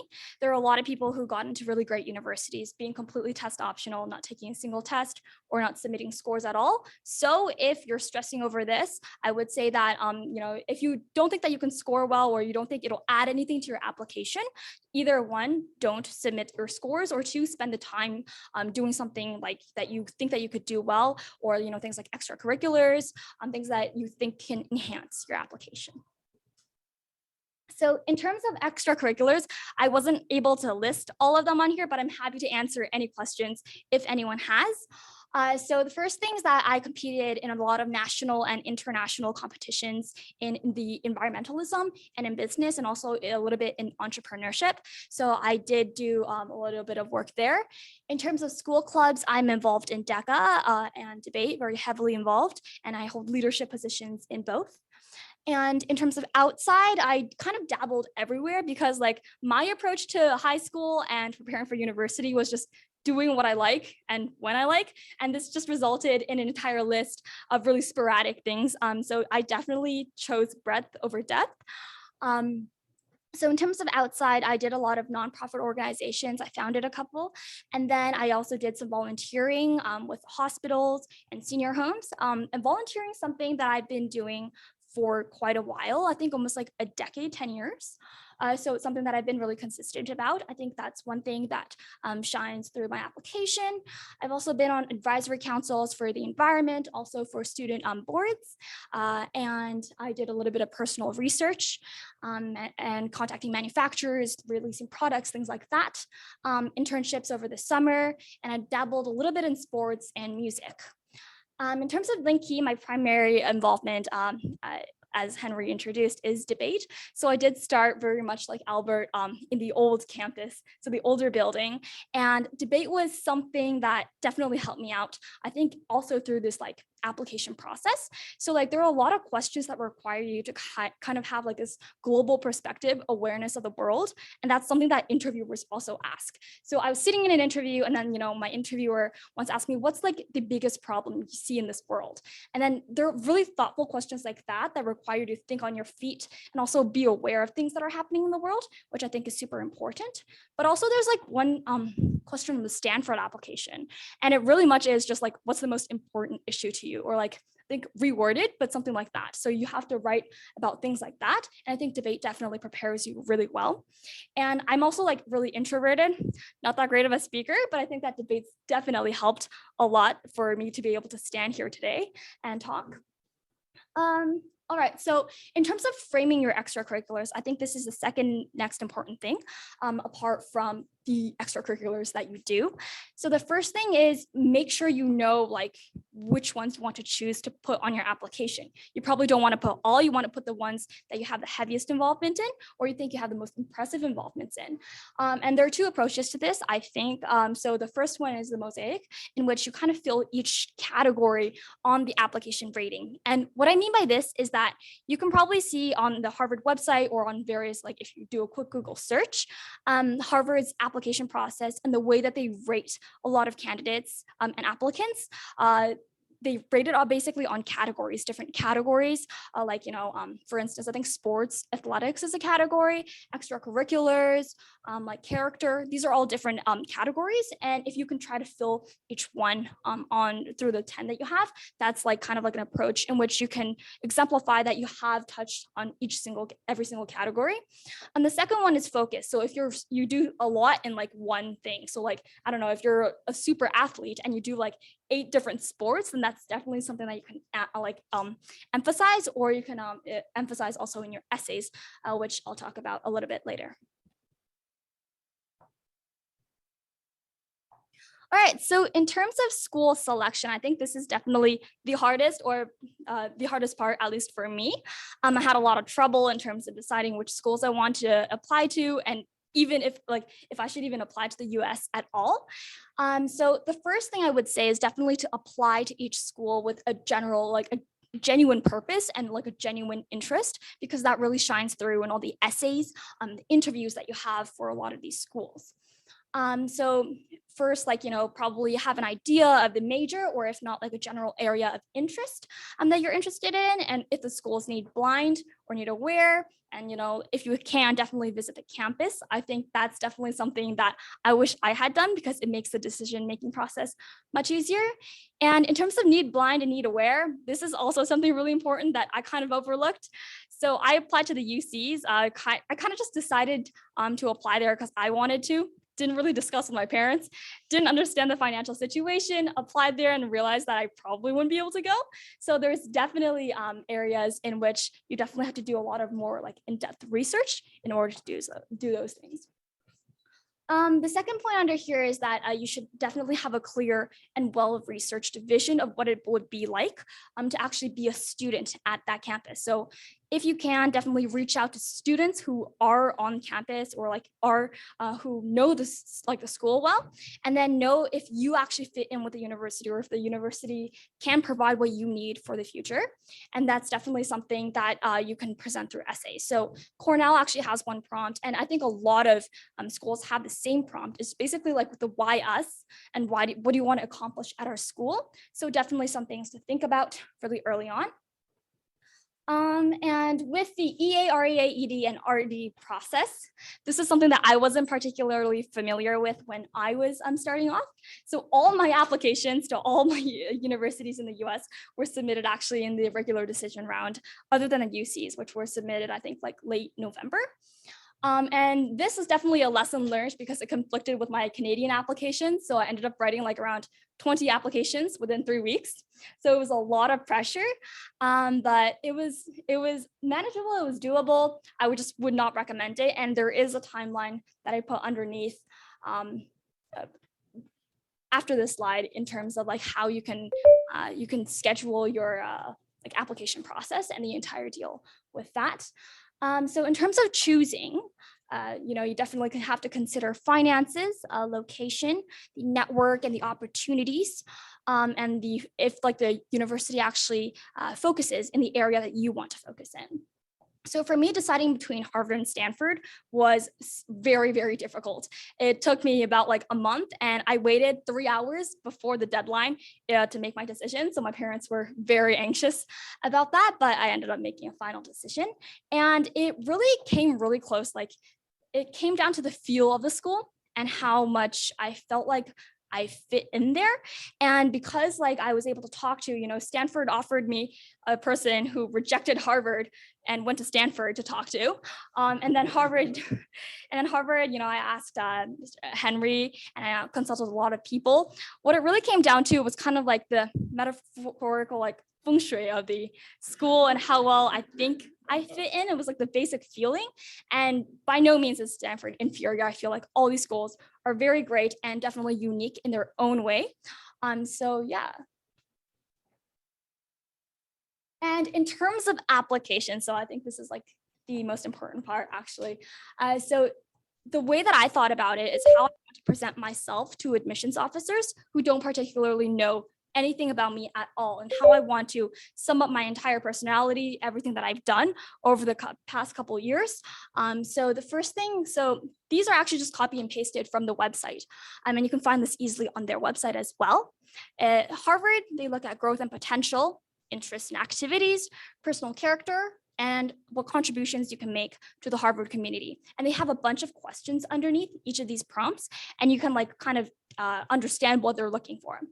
In terms of Stanford, they look for academic excellence, intellectual vitality, and extracurriculars. And intellectual vitality is something that they really hammer home, and my interviewer also hammered home. So definitely something to watch out for. Basically, how passionate you are, what you're interested in, and how far you go to show that you're interested in it.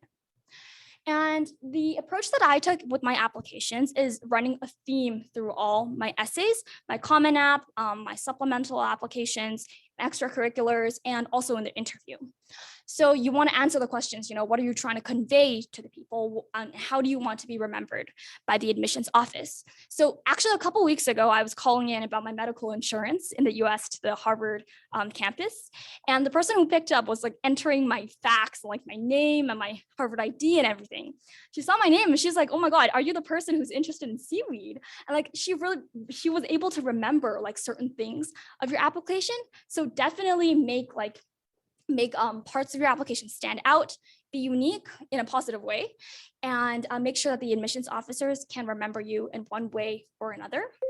So the approach that I took was taking 2 or 3 characteristics or character traits that I want to emphasize and connect through all of my essays. And for me, it was resilience and optimism, which, and for you, that could be very different as well. So definitely, I would definitely recommend strategically using every single piece of your application. So depending on which schools you apply to, there could be, supplemental essays. There could be a space where you can put a personal website. There could be even a place for you to upload a resume. So definitely take advantage of those areas and don't reiterate the same information. Make sure different pieces of information are able to connect to each other, and make sure that it makes sense, because you want your application to be kind of well-rounded and a representative of who you are. So for me, I had my essays show my personality, and then my extracurriculars showing interest and breadth in involvement, and my interviews showed genuine passion. So my Common App was actually about a family tradition that I have. So it was really heartfelt, it was really personal, and it was also very authentic, I feel. And that's something that my admissions officer did comment on. And in terms of extracurriculars, I was involved in a couple of a lot of different activities and won a couple of national and international awards, which was also noted for. And in terms of interviews, so my admissions officer, she emailed me a couple weeks later after my acceptance, and she was like, I could see, the genuine passion in your eyes when you talk about something. And that was true, because I've never met anyone who was genuinely as curious as these interviewers about my project about seaweed, which is literally the dumbest thing ever. But she was interested in it, and she kept on asking me, why are you interested in this?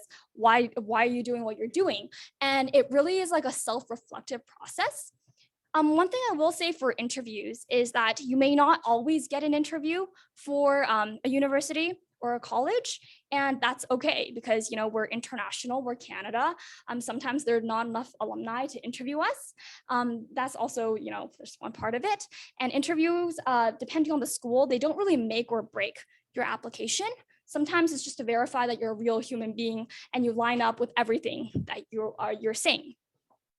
And in terms of interviews, some of them went really well for me. Others I had a couple reservations about. A couple of interviews, they lasted for 2 or 3 hours with my interviewer, and we talked for a long time. Others lasted 15 minutes and had me questioning if it was actually being considered as a candidate, but it all worked out in the end. So definitely don't worry about the quality of your interview. Just do what you can, exemplify your genuine passion towards things, your character, bring anecdotes, prepare, but don't over prepare. And one last thing is just if you're applying to different programs like me and emphasizing different interests in different areas. So I applied to a lot of earth and environmental sciences and engineering programs.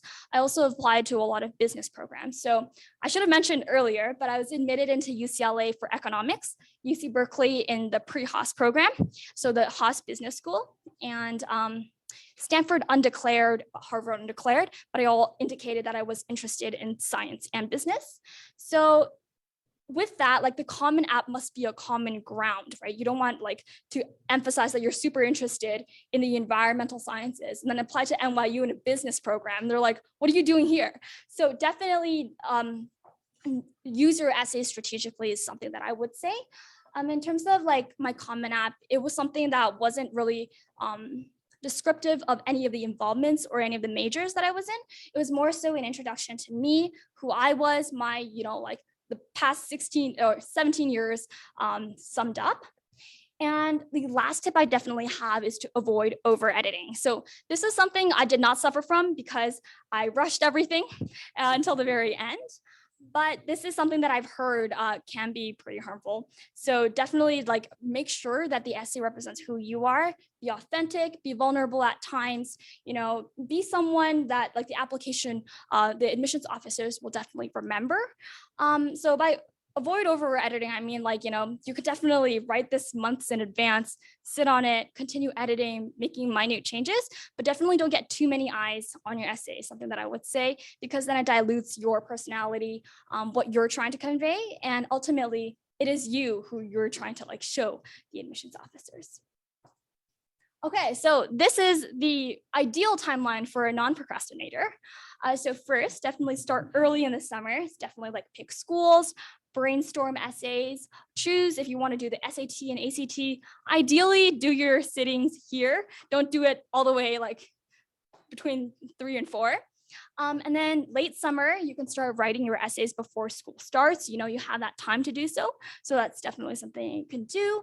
And in terms of September and October, that's where you can reach out to different teachers and, you know, get teacher references, and you can even submit in the early round. So you definitely want to know which schools you prioritize, which schools offer early, which schools are restrictive early, which schools are just ED. And then last but not least, you know, submit the regular round. Definitely do not push everything until the very end. But yeah, so thank you. That's my presentation. And here's my email if you want to contact me, but hopefully I can address any questions. Thank you.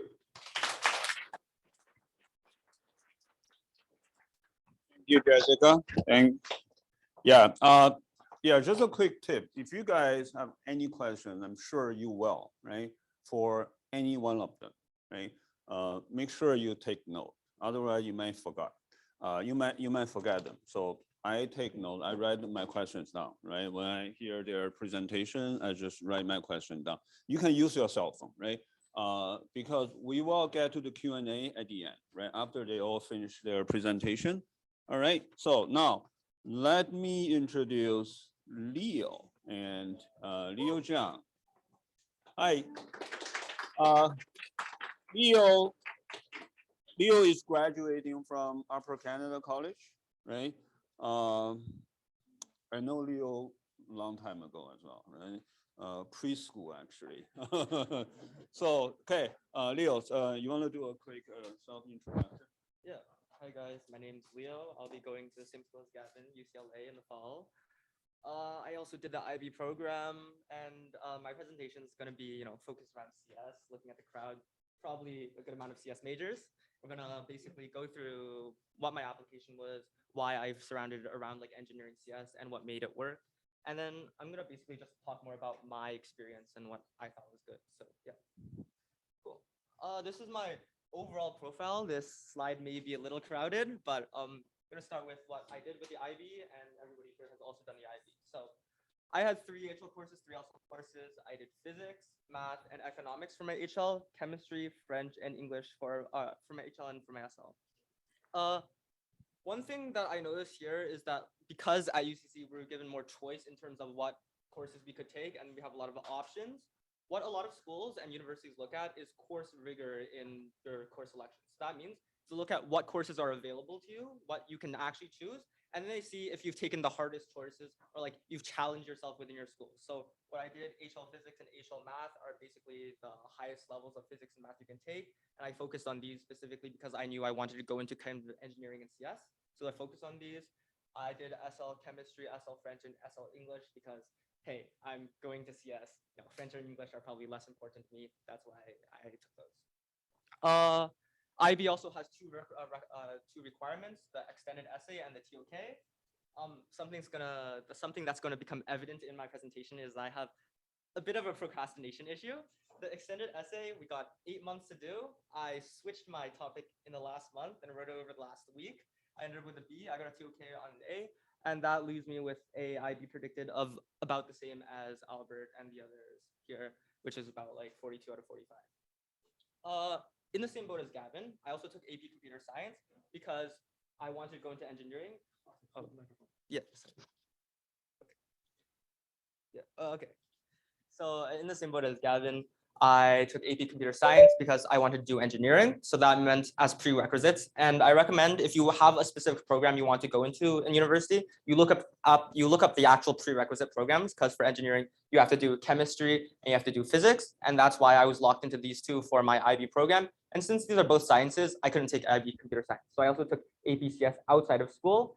And same as Gavin, because this is my major and I decided to take an extra class, I took the exam, I got a 5. One note here is that if you are doing IB and AP at the same time, my counselor told me you don't want to take too many because the university counselors and the university people who are going to be looking at your application want to see that you're not spending all your time in the classroom. You don't want to be studying 24/7. You want to be doing other types of things. You want to do extracurriculars. And if you have a whole list of IBs and APs, they're going to say, hey, this kid has no life. They're studying in the classroom all day. So basically, if you are thinking about doing both, you want to take very few AP courses if you're already locked into an IB. I also took the SAT in summer of grade 10. It's probably the only early thing I did in my application. I got a 1580. I think, this helped me a good amount. Schools are going test blind, and the SAT and these types of standardized tests are becoming less relevant, but I'd still recommend you, give it a try. If you do get a good score, it will help your application. If it doesn't, if you don't, you can always choose to not submit it and it won't hurt your application at all. So I think that's one thing I'd mention. Moving on to my extracurriculars and awards. So what I did in high school is I kind of just looked at what I wanted to do, looked at my interests, and kind of just followed them through. So, one thing I did, the IB has another requirement called the CAS, which is a community action service project. And what you do is you just do a project that helps the community and you get marked on it. What we did was we made a notes app project, which, because I'm applying to CS, I found a friend. We built this program in which, we took notes, we're able to share it around schools. And the thing about the IB is that all of our courses are the same. So, whether you're taking the IB at WAF, you're taking it at Bayview, you're taking it at Lancaster, my bad. But all these courses are always all going to be the same. You're going to have the same type of tasks, the same type of assignments and assessments. And what that means is that you're able to use the same notes to share around. So what we're able to do for this project is we kind of built a platform in which, a lot of kids are able to use the same notes. You're able to, study different ways. And this was like really useful during COVID because a lot of our schools went online. A lot of kids had trouble accessing different materials. So I thought it was really helpful.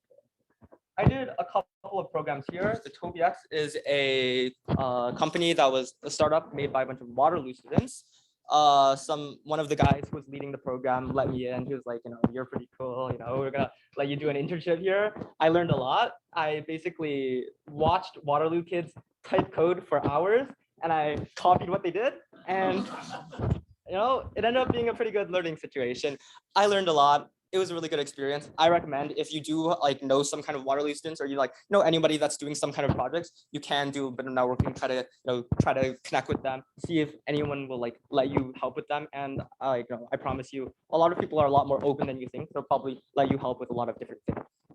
I also did the LaunchX program, which is a program in the States, which is focused on entrepreneurship and kind of building up startup from, and you probably heard it before. What this program was, and since it was COVID, I took it online, is we took a bunch of courses online. They taught you how to take an idea to a proof of concept to an actual company. And basically I spent the summer of grade 11 doing this type of thing. It was pretty fun. I'd recommend it as well. It's supposed to be much, much better if you're in person, which it's going back this year, I'm pretty sure. But even the online experience was, in my opinion, pretty decent. So I think this is a program that you should look into if you want to go into some type of tech entrepreneurship kind of field. And I think I really enjoyed from this experience. The last of my kind of main big four extracurriculars is Vantage, which is a tutoring company that me and my friends built. So what we did is we kind of connected tutors. We found a lot of high school students basically in our grade and a lot of our friends. And then we just looked for different tutees who wanted to learn, right? So people who were looking at the IB program, people who were looking to go into these types of things in high school, and we connected them. And it was a non-for-profit. We ended up raising $8,000 approximately. We worked with a school to donate them to other different elementary and public schools within the area.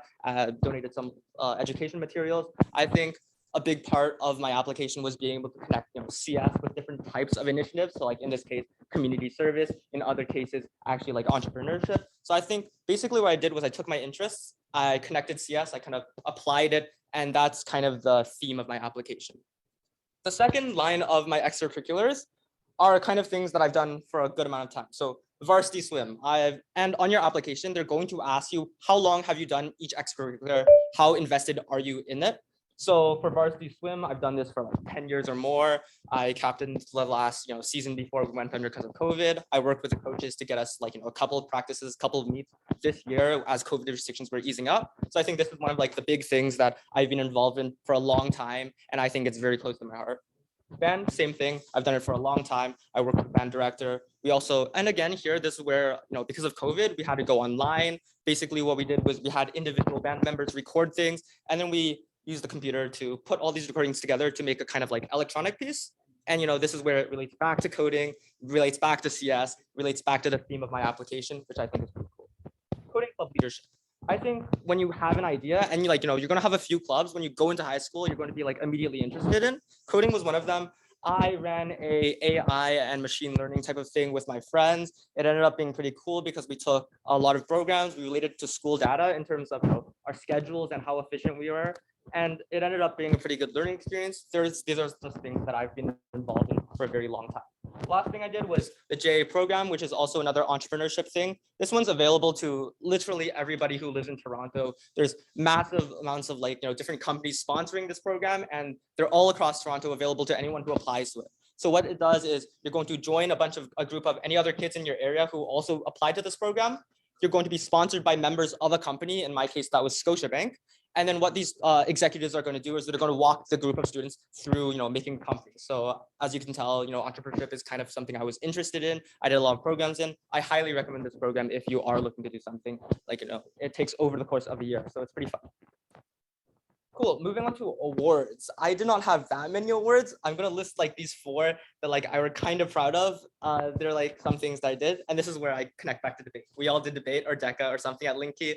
Brent's a cool guy. You should take debate classes at Linky. Small shout out to them. The first thing I did, and the biggest award on my application, was the Ethics Olympiad International Championship. So what the Ethics Olympiad is, it's a form of debate. It's less well known. It's less people do it, so it's easier to win. But basically what I did was I slapped together a team of Ontario debaters. We'd never done the ethics, but the format is kind of similar. And debate really transfers a lot of skills to a lot of different things, which is another reason why you should do Linky debate. And then, yeah. So we basically went through the national qualifier, went on to the internationals. I did 2 stages there, and then we ended up winning the international championship, which was pretty cool. So that's basically defining a word of my application that actually matters. There, I also did something called the CMU Pico CTF, which is kind of a competition hosted by Carnegie Mellon University. It's kind of a puzzle type of system in which you spend a month. They offer puzzles online. When you do the puzzles, you solve the puzzles, you get points. There's a lot of puzzles relating to computer science, cybersecurity, Java, etc. And basically what you want to do is you spend the month going through these puzzles, trying to solve and get as many points as possible. I ended up getting top 5 Canada. That's the other thing that is the big CS award I've done. Now, debate. I have 2 debate awards here. I was never a really big, super committed debater. After debate went online, I found it to be a lot less interesting, and I kind of eased up and debated a lot less. But I do have 2 awards here that I included. I did end up getting grand finalist at University of Western, the Western tournament. And I think the defining moment of my debate career was Northern Championships, where I can say that I beat Randy in a finals in debate. And that's the peak of my career. Obviously, since then, Randy's gotten a lot better. Randy's now.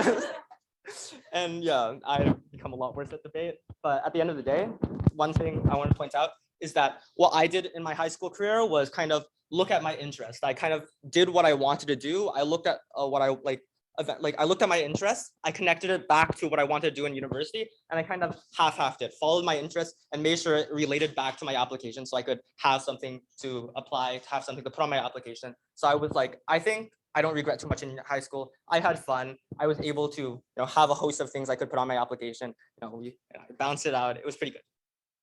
Next slide. Cool. Application process. I'm gonna talk a bit lighter. I've given you my profile. I just want to give you kind of an idea of what else I did. The main components you're gonna hear are your academics, your extracurriculars, your recommendations, and your essays. So those are the main portions of your application.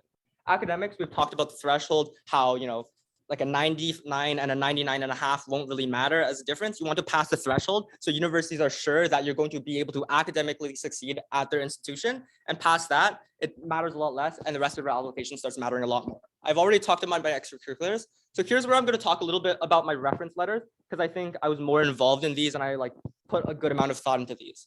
What I did with these are, most schools are going to require 1 or 2 recommendations. You're going to ask for 2 because most schools are going to want 2. For the schools that are going to want 1, you're going to choose 1 to submit and 1 to not submit for those schools. And you want to ask them 1 month in advance. So you want to give your teachers time to write your references. You don't want to ask them the week before and go hey, please write me a recommendation. And you want multiple reference points, which is the last thing I think I looked for. So I ended up asking my HL Econ teacher, Mr. Chan. He taught me economics, and I did pretty well in his class. I think he's pretty happy with me. But he was also my advisor at school, which at UCC we have this thing called advisors, in which once or twice a week you're gonna sit down with a group of students. You're gonna have a teacher that's your advisor, and you're gonna like relax. If you're having a stressful week, you can just like sit there, take a nap. It'll be really nice. If on other weeks, we might talk about like actual issues, things like, we have like, Holocaust Awareness Day. We have other types of things in which you're going to talk about serious issues with your advisor, but also you're going to like, have days where you're going to talk about just like life. You're going to like chill with your teacher. I think because of this, and over 2 years, you get to really, really know this teacher. I think I was able to get to know Mr. Chan really, really well. And that meant he was able to write a reference that was really reflective of who I am as a person, and probably hopefully positive, because like he's a really chill teacher as well. So I think one of the most important things for me while looking at reference letters was to find teachers who like not only you did well in their class, but was like you knew them as a person. They knew you well. They were able to write a lot about you, and they were like understood you more as a person in order to give more feedback. So another example of this is my chemistry teacher. She was the debate supervisor. She saw us go on trips. She saw me like drink coffee, stay up like 4 a.m. before debate tournament. Not very happy with me. And then, but like overall, they get to know you more, and at that point, I think you're able to get better references because they know you more as a person. They're able to write more about you. The last thing I want to mention about references is that UCC makes us follow up with a form. So the form talks about, who you like, choose 3 words to describe yourself. What was your favorite, experience in the class with this teacher? What should the teacher like about you? What do you like about the teacher? I think for a lot of these teachers, they're going to be teaching a huge amount of students. They're not necessarily going to remember every moment they spent with you. They're not going to necessarily remember you as a person. What I think and I recommend you do when you ask for a recommendation is kind of follow up with something like this form, or just like an email talking about yourself, talking about your experiences with the teacher, so they, you prompt their memory to remember more. That means when they write their recommendation, they're going to look back at the email, look at whatever you sent them, and they're more likely to like remember, hey, we did this thing, or hey, this student was good in this type of ways. And that means they're probably going to write a better recommendation for you. So that was one of the big things that I gave thought during my application. Is a really big thing in September, October, and I just want to talk about that. Cool. I'm going to talk about the essay process timeline. Just like I gave you an optimal timeline, this is not an optimal timeline. This is what I did, and I recommend you definitely start a lot earlier. So, but at the same time, when I went into this process in grade 12, I had no idea what to expect, and no idea what I was going to be doing for the next 4 months. So I wanted to give you a kind of an idea of like what the application process is necessarily going to kind of look like for you guys as you write your essays, and hopefully you'll start a bit earlier than me. The personal statement is going to be your main essay. So it's going to be the most important one. It's the one you write in your common application, and it's going to be the one that tells about that speaks to who you are, that tells the admittance counselors like why you should be admitted to the university, why what type of person you are, and why you should be a good fit. What you want to do during the summer is start brainstorming ideas, drafting, and reviewing the feedback. What I did was 2 days before my early application, which is due November 1st, you see on the timeline, was due, I decided what I was writing was pretty bad. I didn't like it. I stayed up the entire night. I rewrote the entire thing. Don't do that. But basically what I think is that you definitely want to start on this essay in specific very, very early, because this is the one that you're going to have the most abstract ideas. There's no specific prompt. There's no specific topic that you're required to write about. You can write about anything you want as long as it tells the university about you. So no matter what process or like at what point in high school you are at right now, it's never too early to start thinking, what should I write in this essay? What am I ultimately going to talk about? What defines me as a person? Because it's going to take a lot of thought, and it's going to take a lot of reflection to come up with an essay that you're really, really happy with. And I think because I rewrote it, I called Henry. I was like, please help me with this. Get Brent to read over my essay and make sure it's okay. That LinkedIn was a great help during this time. They kind of made sure my essay was okay. Really thankful for them. The school research essays. These are the ones that I hated the most, I loved the most, and here's why.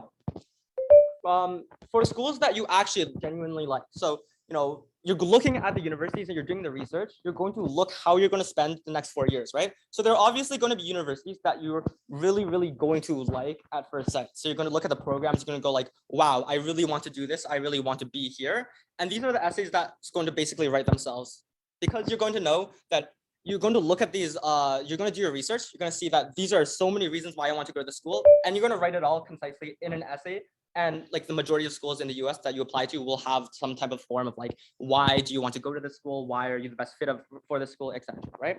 So for the schools that you genuinely want to go to, I really enjoyed writing these essays because, hey, you're telling them why you want to be there, why you think you should be a student at there, you're imagining yourself at the place. And I think that's a really helpful experience. And it's like probably my favorite part of the application process. For the schools that you don't really want to go to, but they have like really good programs, so you have to apply to them, it's going to be much more difficult. You're going to come up with a bunch of excuses or like reasons. You're going to name drop a lot of different programs, and these are going to be harder. But at the end of the day, these schools are, this is the essay that's going to be the one that you're going to write again and again and again for each type of school. So make sure when you're doing your research for these schools and you're actually looking at why you want to go to these schools, start writing things down, start noting down reasons why you want to attend schools. And at the end of the day, you're eventually going to need all this information to write out these essays for each one of these schools. Cool. EA applications are due November 1st. Jessica mentioned that. UC applications are open on November 1st and close on November 30th, which means that you have 1 month to write 4 essays. They're called personal inquiry questions. And that means, you're going to try to go through all of these essays. You're going to, that's just like a specific application thing because you don't have a personal statement for the UCs. They operate outside of the Common App system. So if you're thinking about going to like, UCLA or any of the other UCs, keep in mind that these are separate essays that you're going to have to do specifically in November. December. UCC is special. They did midterm exams in the middle of December. I actually had no time to work on my essays because I had my midterm exams, and that meant all my essays got pushed back to December break. And that meant, 2 days before the deadline, I'd be rushing to finish my essays, submitting one, and then working on the next one. That's why I'd say definitely start your essays before, start your essays earlier, start brainstorming these, and definitely have drafts that you have that are submittable before the winter break and use that to finalize and like do finishing touches. This is what I did. You definitely want to be more proactive. You definitely want to do more, learn from your mistakes. Cool. This is directly copy pasted off my university manager. And I recommend everybody here who is planning to apply to a lot of schools to have one of these, because let's say, to put it into context, you're applying to 10 schools. Maybe each of these schools have 2 or 3 essays. That's 20 or 30 essays that you have to write. What this is a kind of list of different universities and details about them. So I have the programs I'm specifically applying to, the departments, the deadlines. I have them like color coded as to like, you can see the big red Berkeley. I did not get into Berkeley. But yeah, and then the last thing you want to do is, I think is important when constructing your university list, is this target reach thing, which is you're going to have universities that are safeties that you're going to get into that are safe, basically safety schools. You all know this. You're going to have schools that are targets, which is kind of like targets or matches are schools you think you reasonably possibly can get into. Like you have like, given your profile, you have a decent chance of getting into these. Reaches are things that are like, you shoot for the stars. You probably won't get it. Maybe by some chance you will. You try for it anyways. When I was choosing for my universities, and I'm going to talk about this specifically for CS here because I am applying for CS, and at the point where I chose my schools, I specifically chose my schools for CS. I'm going to talk about why I chose these, and I'm going to make it a bit brief because I think we're running short on time. Yeah. Okay, so choosing universities for CS. There's the big 4, which everybody is, for anyone applying for CS, you should know these. These are the big 4 schools that are probably the best CS programs in the States or even the world. Stanford, MIT, Berkeley, and Carnegie Mellon. I got into none of these. I didn't even apply for MIT because I saw the application like averages and I was like, no way. But these are the schools that I did get into. I got waitlisted at CMU, which is better than I expected. I got into UCLA, UC San Diego. Full disclosure, Davis was on there because my friend applied there. Don't apply there if you want to go to CS. I got waitlisted at Georgia Tech, which has a very specific and special program for CS because they're a tech school and they're very focused on that. They have their separate school of computer science, which not many schools have. NYU has 2 streams of CS. They have one in their College of Arts and Science, and they have one in their Tandon Engineering School. If you want a CS education that's focused strictly on math, you do Tandon because they're an engineering course.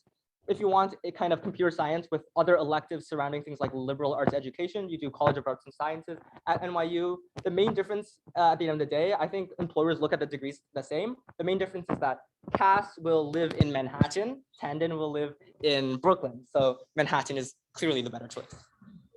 USC is University of Southern California. It's also in LA. It's very close to UCLA. I chose UCLA over it mainly because of campus differences and location differences, but they have a pretty good computer science program in their Vanderbilt School of Engineering. They also have a game design and game development major, which my parents were not psyched about. But yeah, this is a thing that interested me when I was applying, and I did mention it in my essays. It was to be genuine. And the last one I have here is Vanderbilt, which I have a friend who goes to Vanderbilt. She's like a super insanely successful investment banker or something, and said a lot of good things about the school, which is why I applied. I did end up getting accepted with scholarship. And the reason I didn't go is because their CS program is kind of still developing. So if anyone's looking at CS in the next like 2 or 3 years, I'd highly recommend you go back to Vanderbilt, you look at their program. They're developing extremely quickly. But at the moment, I felt that UCLA's CS program outweighed in terms of like opportunity and in terms of actual being able to like professors and being able to learn. I thought that UCLA was a better choice. So that's why I ended up going there. So last slide. I mean, this was pretty important if you are interested in CS. Yeah. This slide. Cool. So where did I end up? As you can see from like the big red green chart from before, my USA choices were UCLA, UC San Diego, USC, Vanderbilt, and NYU. In Canada, I had the option of going to Waterloo CS. Waterloo also has a CS BBA, which is a business program in conjunction with Laurier. So you can take a double degree with CS and business administration. Both of these are co-op. And I got into U of T computer engineering, which U of T has a really good engineering program. It's well known. We live here.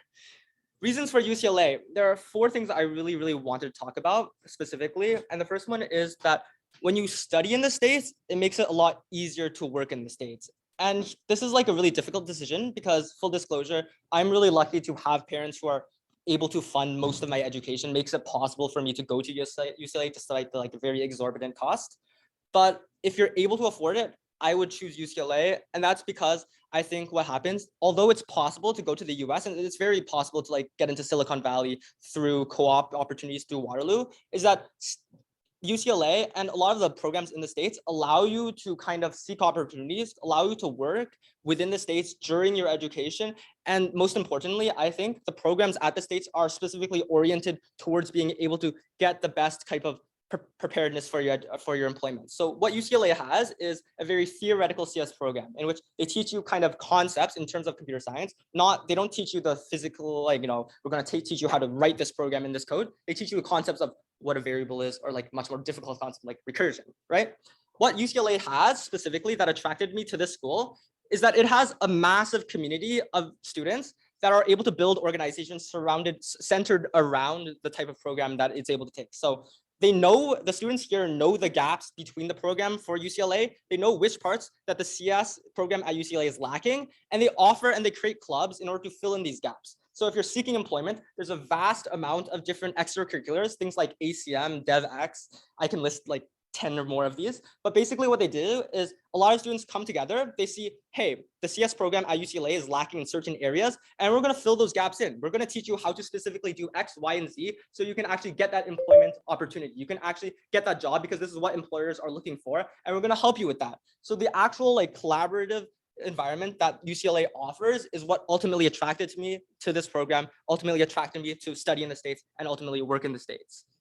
Program and extracurricular opportunities when you're deciding between universities, and choosing your university list is also very important. You got to choose based on the best program that fits you, the best extracurriculars, and the environment that fits you. I've basically talked about that. But the last thing I want to take note of, and I want to talk to the parents specifically about this, is student life and location and campus. Because I know a lot of parents here are going to look at the list of rankings. Right? Go like, wow, this one's ranked super high. I want you to go to this school. Student life and your location on campus is going to be a really, really big factor for your kids when they go to university. It's going to be 4 years of where you live, what environment you're living in, what types of dorms you're going to be living in, what type of food you're going to be eating, etc. It's going to be really, really important as to where you're ultimately going to how your life is going to play out in the next 4 years, where you're ultimately going to work. So when you do choose your university list, I highly advise you to do look at the student life, do look at the campus, and actually place a good amount of importance, because it doesn't matter if you're going to the best program in the world if you're having a really, really bad time and you think you're miserable there. You want to make sure that you're going to set yourself up for a good 4 years in the future. You want to be happy and you want to be successful at the same time. Thank you so much for your time.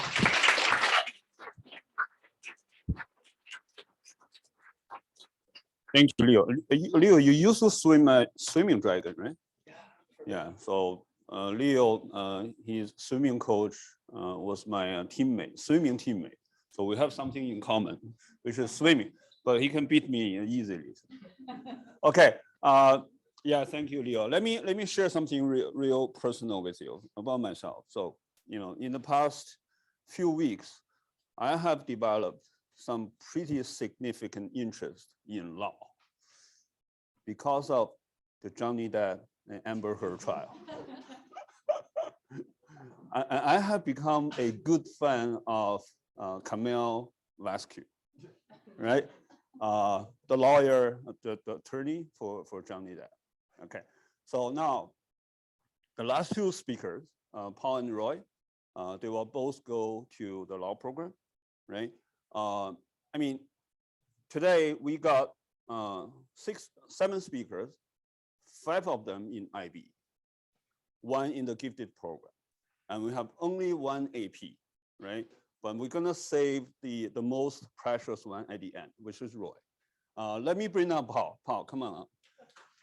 Okay, you want to do a quick introduction?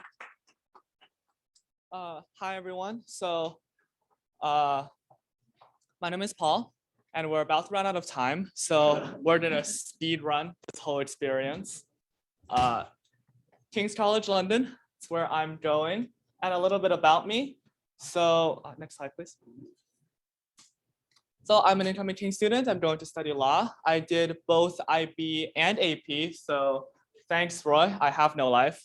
Extracurriculars, debate, mock trial, mood internship. We'll get into all of this when we talk about it. So firstly, next slide, please.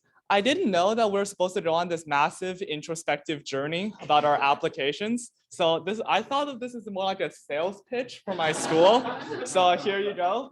That top there, that's Somerset House. That's where law school is going to be. And on the top right is Bush House, where a lot of other liberal arts schools are. Down here is the Strand campus. If you're in like engineering, STEM, that's where you are. And this one is the round room. It's this massive room in the Mon Library where you can take Instagram stories and then not study. So there's a quick overview of the British system of applying. So applying, not applicating. The system is called UCAS, the University and College Admission Service. It's a unified application system for schools in England, Scotland, Wales, and Northern Ireland. And you are allowed to pick 5 programs every year. So that could be the same program at 5 different schools or different programs at the same school. There are 3 components that are co-equal to each other. There are grades, personal statement, and a recommendation letter. The important thing about the UK and how it differs from America is that they don't care about you as a person. And what I mean when I say that is that whereas Albert and our UCLA gang has so graciously provided for us a window into their lives as holistic individuals, the UK system cares much more about whether or not you can do the thing that you're studying for, like whether or not you can succeed in this program specifically. So no extracurriculars and no experience should be taken in a vacuum. So first of all, they should be thematic. So they should all relate to the program that you're applying for. And they should be synthetic in the idea that we should be able to illustrate from these experiences what we learned and why it will allow us to succeed. And finally, it should be passionate. So it should be something that you actually enjoy doing. So everything in the application should work to convince the school why you will be a good candidate for this program and why you will succeed and achieve your dreams in this specific program. So that's the difference that we need to keep in mind. Next slide, please. Right, so on offers, there are 3 different kinds of offers. First, everyone knows what predicted grades are. They're what you send to schools because you haven't graduated yet. So a conditional offer is the most common one, and it'll be based on your predicted grades. And they are conditional on you being able to reach your predicted grades. So if you fall behind on the second half of grade 12 and you aren't able to reach the grades that you had when you applied to university, they can withdraw that offer. Unconditional offers are much more rarer, and they're given when final grades have already been decided and nothing can change that. So you are going to the school no matter what. And finally, contextual offers, they are different for every school, and they're based on extenuating factors like socioeconomic status, marital status, familial situation, things like that, that would make it understandable why you have a lower grade and why, despite that, you should still be able to go to this school. Brief overview, but yes. So talking about grades, the admission requirements are program specific. And for the UK specifically, they're operating under 4 schemes. So the domestic A levels, that's what British people do not do A levels. We have the IB program, the AP program, or the OSSD. So for law specifically at King's College London, the IB requirements are 35 points with a 766 at HL, or A star AA, or 55554 in 5 AP tests. It's important to note that whatever grades you see for a school are the minimum required. This doesn't mean that if you have a 35, you're just guaranteed to get into King's Law School. What it means is if you have it lower than these grades, you're just not going to be considered. However, I would like to echo what everyone else has said before. Grades are not the most important thing. They are one part of 3. And just because you have it much higher than these boundaries does not guarantee admission.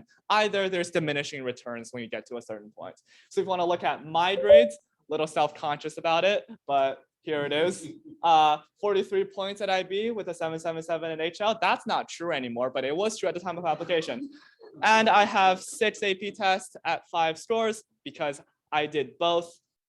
And the good thing about doing both is, number one, they are independent pathways. So just because you did AP and IB, it doesn't make you any more valuable than someone who just did AP, because they consider these things independently of each other.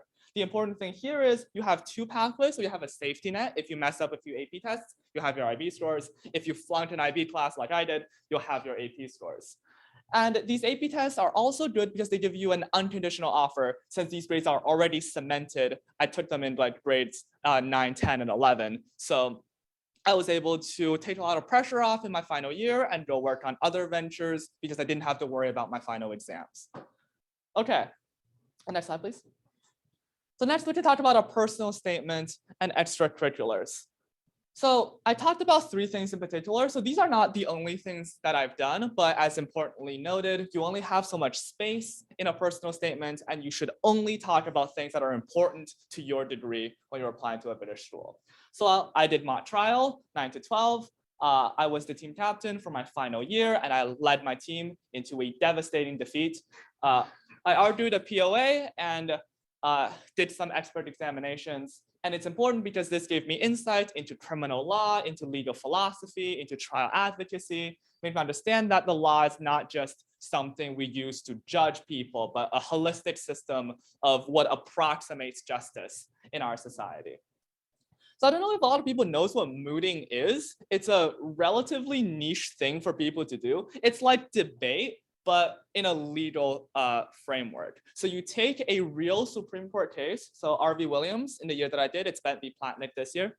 You take a real Supreme Court case, you read both sides. So this will be a split case. So there will be a majority opinion and a dissent. You read both and you argue on one side or the other on why this case should either be sustained or overturned. So you use a lot of the same skills in debate, but it is grounded in reality, in legal philosophy, in precedent. It helps you with things like legal research, critical thinking, analysis. You apply principles like stare decisis, and it's a very good proxy for what actually happens in law school, and it is pretty valued. So if you want to start doing mooting, you could. And finally, I was lucky enough to get an internship on my summer from grade 11 to 12. I interned at a law firm. I would put their logo here, but they're lawyers and they might sue me for trademark infringement. It's called What the Law. You can look it up if you want. So I did document review, disposition, transcriptions. I wrote minutes. I participated in strategy discussions for defenses. Saw some pretty messed up things because there's a lot of crime just generally. This taught me like the reality of the legal work, and it gave me this insight into the atmosphere at a law firm, and I really enjoyed it, and I was sure that this is a career that I wanted to do, and I was capable of succeeding. And being able to get an internship was just all boils down to stepping into the legal sphere with Moody and with Matrayu, building connections. It's a lot of calling people and like, hey, can you give me a job? And one person's like, do you want to get paid? And I'm like, no. And they're like, all right, cool, come on in. So that's what you should do. And next slide, please. So the recommendation letter. The recommendation letter has to be sent by a teacher at your high school, somebody who can vouch for your grades, and you can have a great personal relationship with the student. I didn't go to a fancy private school where they pay a teacher to sit with me every week for 2 years. I would have loved to have that experience, but unfortunately, we work for a living. So the guidance counselors are there at every public school, and they were incredibly helpful in coming up with me. I've never actually met the teacher that wrote my recommendation letter, Miss Davis. I've never actually met her before, but I sent her an email and we sat down and we talked about what I wanted to do, what the requirements of the degree are, what I would like her to say in my recommendation letter. And I've never read it, but presumably she did a very good job. It's important to diversify because we only have so many words, right? Our personal statement gives insight into who we are, what we did, what our personal growth and exploration is like. And whereas the recommendation letter will give insight into our educational ability, our academic achievement, and the things that we did within schools. So it's very important to talk to your counselors who are very happy to write recommendation letters on your behalf. Tell them about all the AP things you did and all the IB papers that you wrote and what the requirements of the program they're going to are, and they can come up with a very good recommendation letter. So I believe that is all of it. Right, so.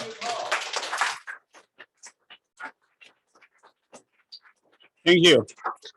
Thank you. Paul actually, his dad is a good friend of mine, and he promised to buy me a drink once he's back in Canada, right? The promise still there? Yeah. Okay.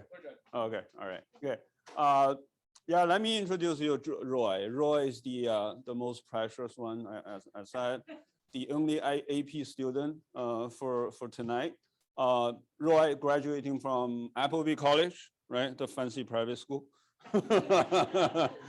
And he got admitted by both US and UK schools. I really want to know why you chose UK over the other ones. All right. Okay. Okay, there you go. Good. Okay, hi everyone. My name is Roy.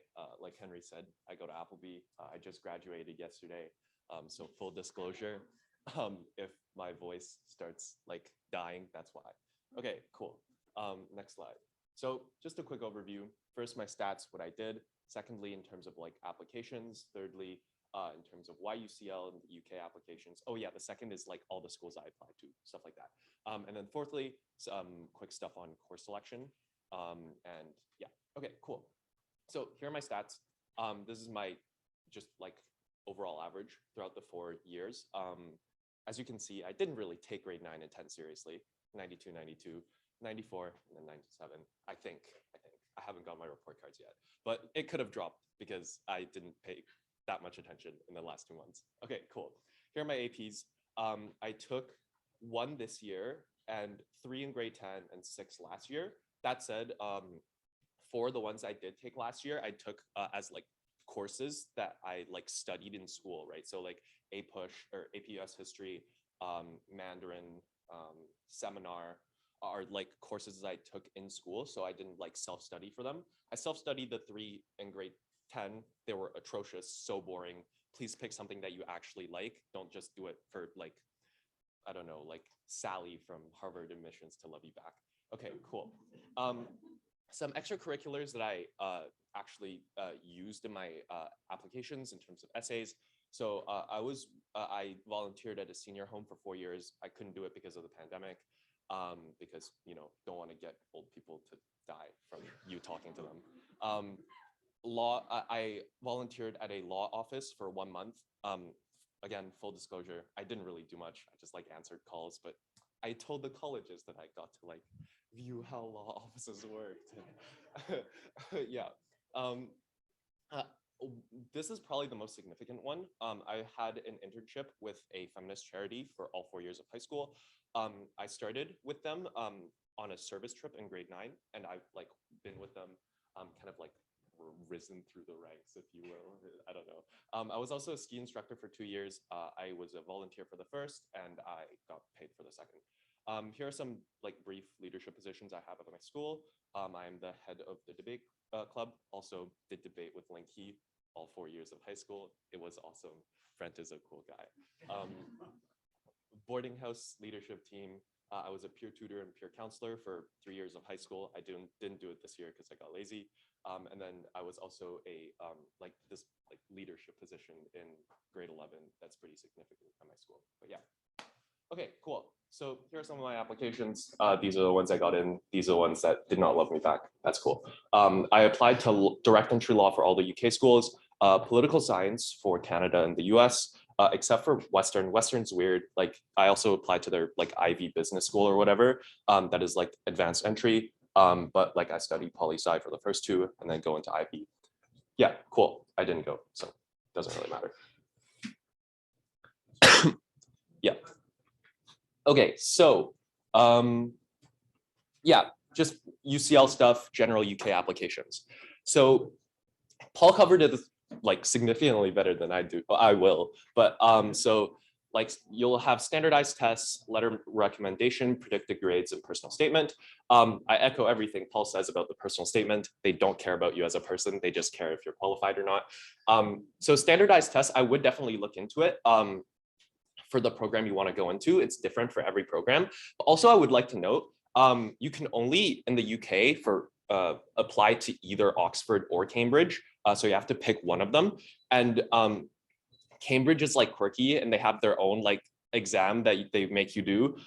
So if you want to apply to Cambridge instead of Oxford, you have an extra exam to do. But also it's important to note that Cambridge accepts more international students than Oxford. So I would consider that if that's important to you. But yeah.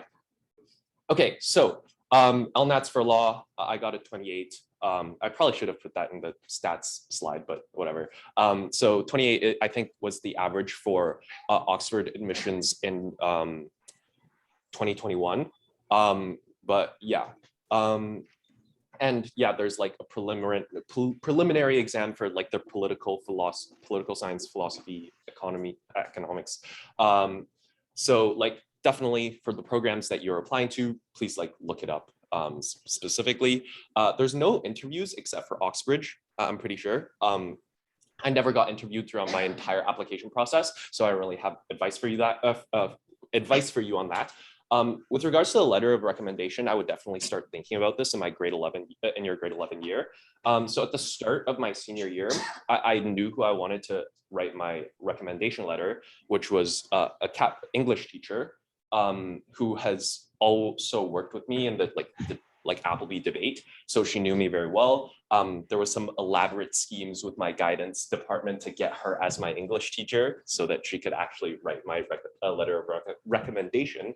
But yeah, and then predicted grades. This is also interesting to note. Even if you don't want to apply to Oxbridge, their deadline is earlier. And I would just tell your teachers you're applying there, and then you're like, oh, just like give me a high predicted grades.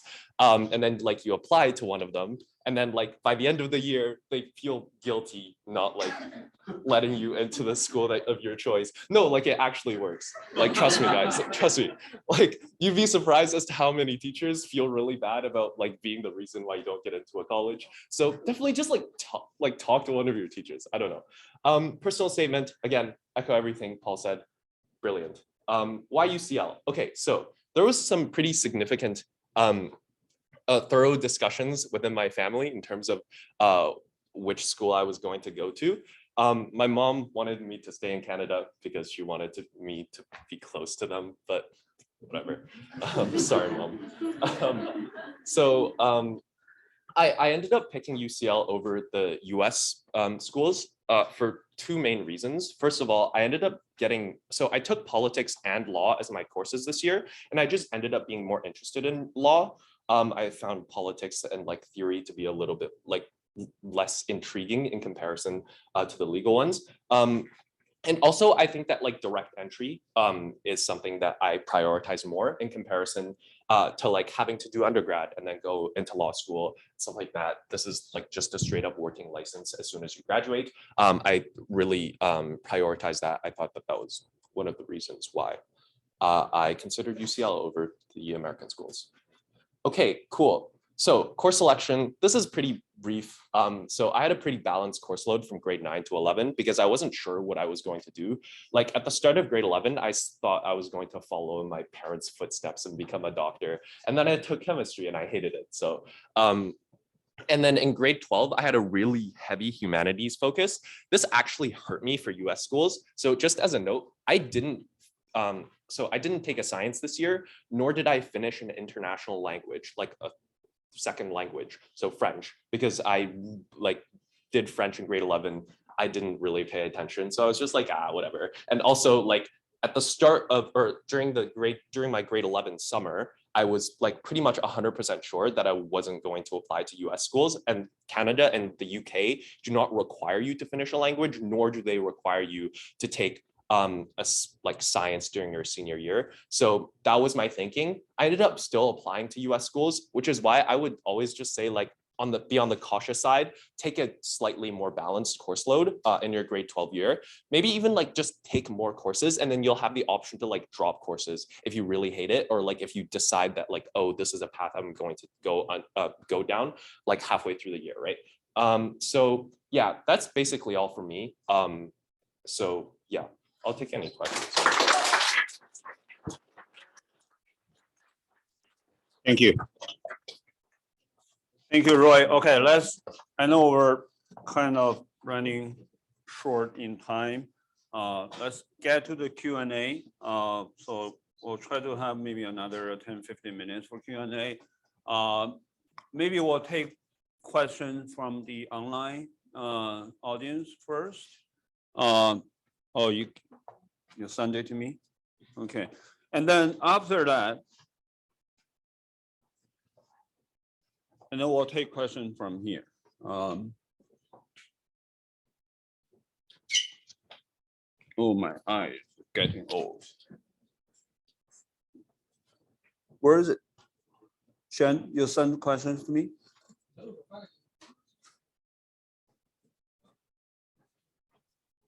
Okay, I don't have them. Where?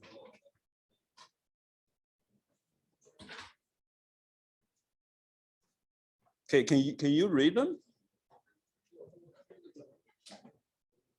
Oh, here we go. Okay, I got it.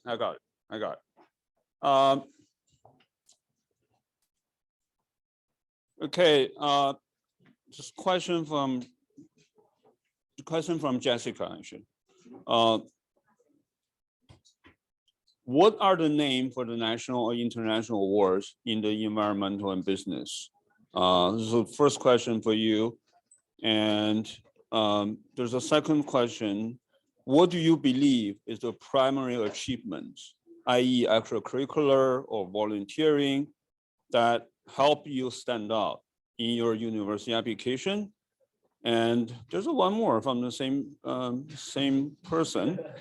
Since you went to a public school, how did you reach out and communicate with your, I guess, counselor? And yeah, those are the three. Yeah. Sorry, what was the first question? The name of the awards in the environmental and business field that you won. And then the second question is, so sorry guys, just bear with us for. So yeah, the second one is, what do you believe the primary achievements, extracurricular or volunteering, that help you stand out in your application? And the third one, since you went to a public school, how did you reach out to your counselor, I believe? All right. So in terms of international and national awards, the first one that I won was the top 25 under 25 environmentalists, which is an award given to Canadians under 25 who have extensive work in the environment.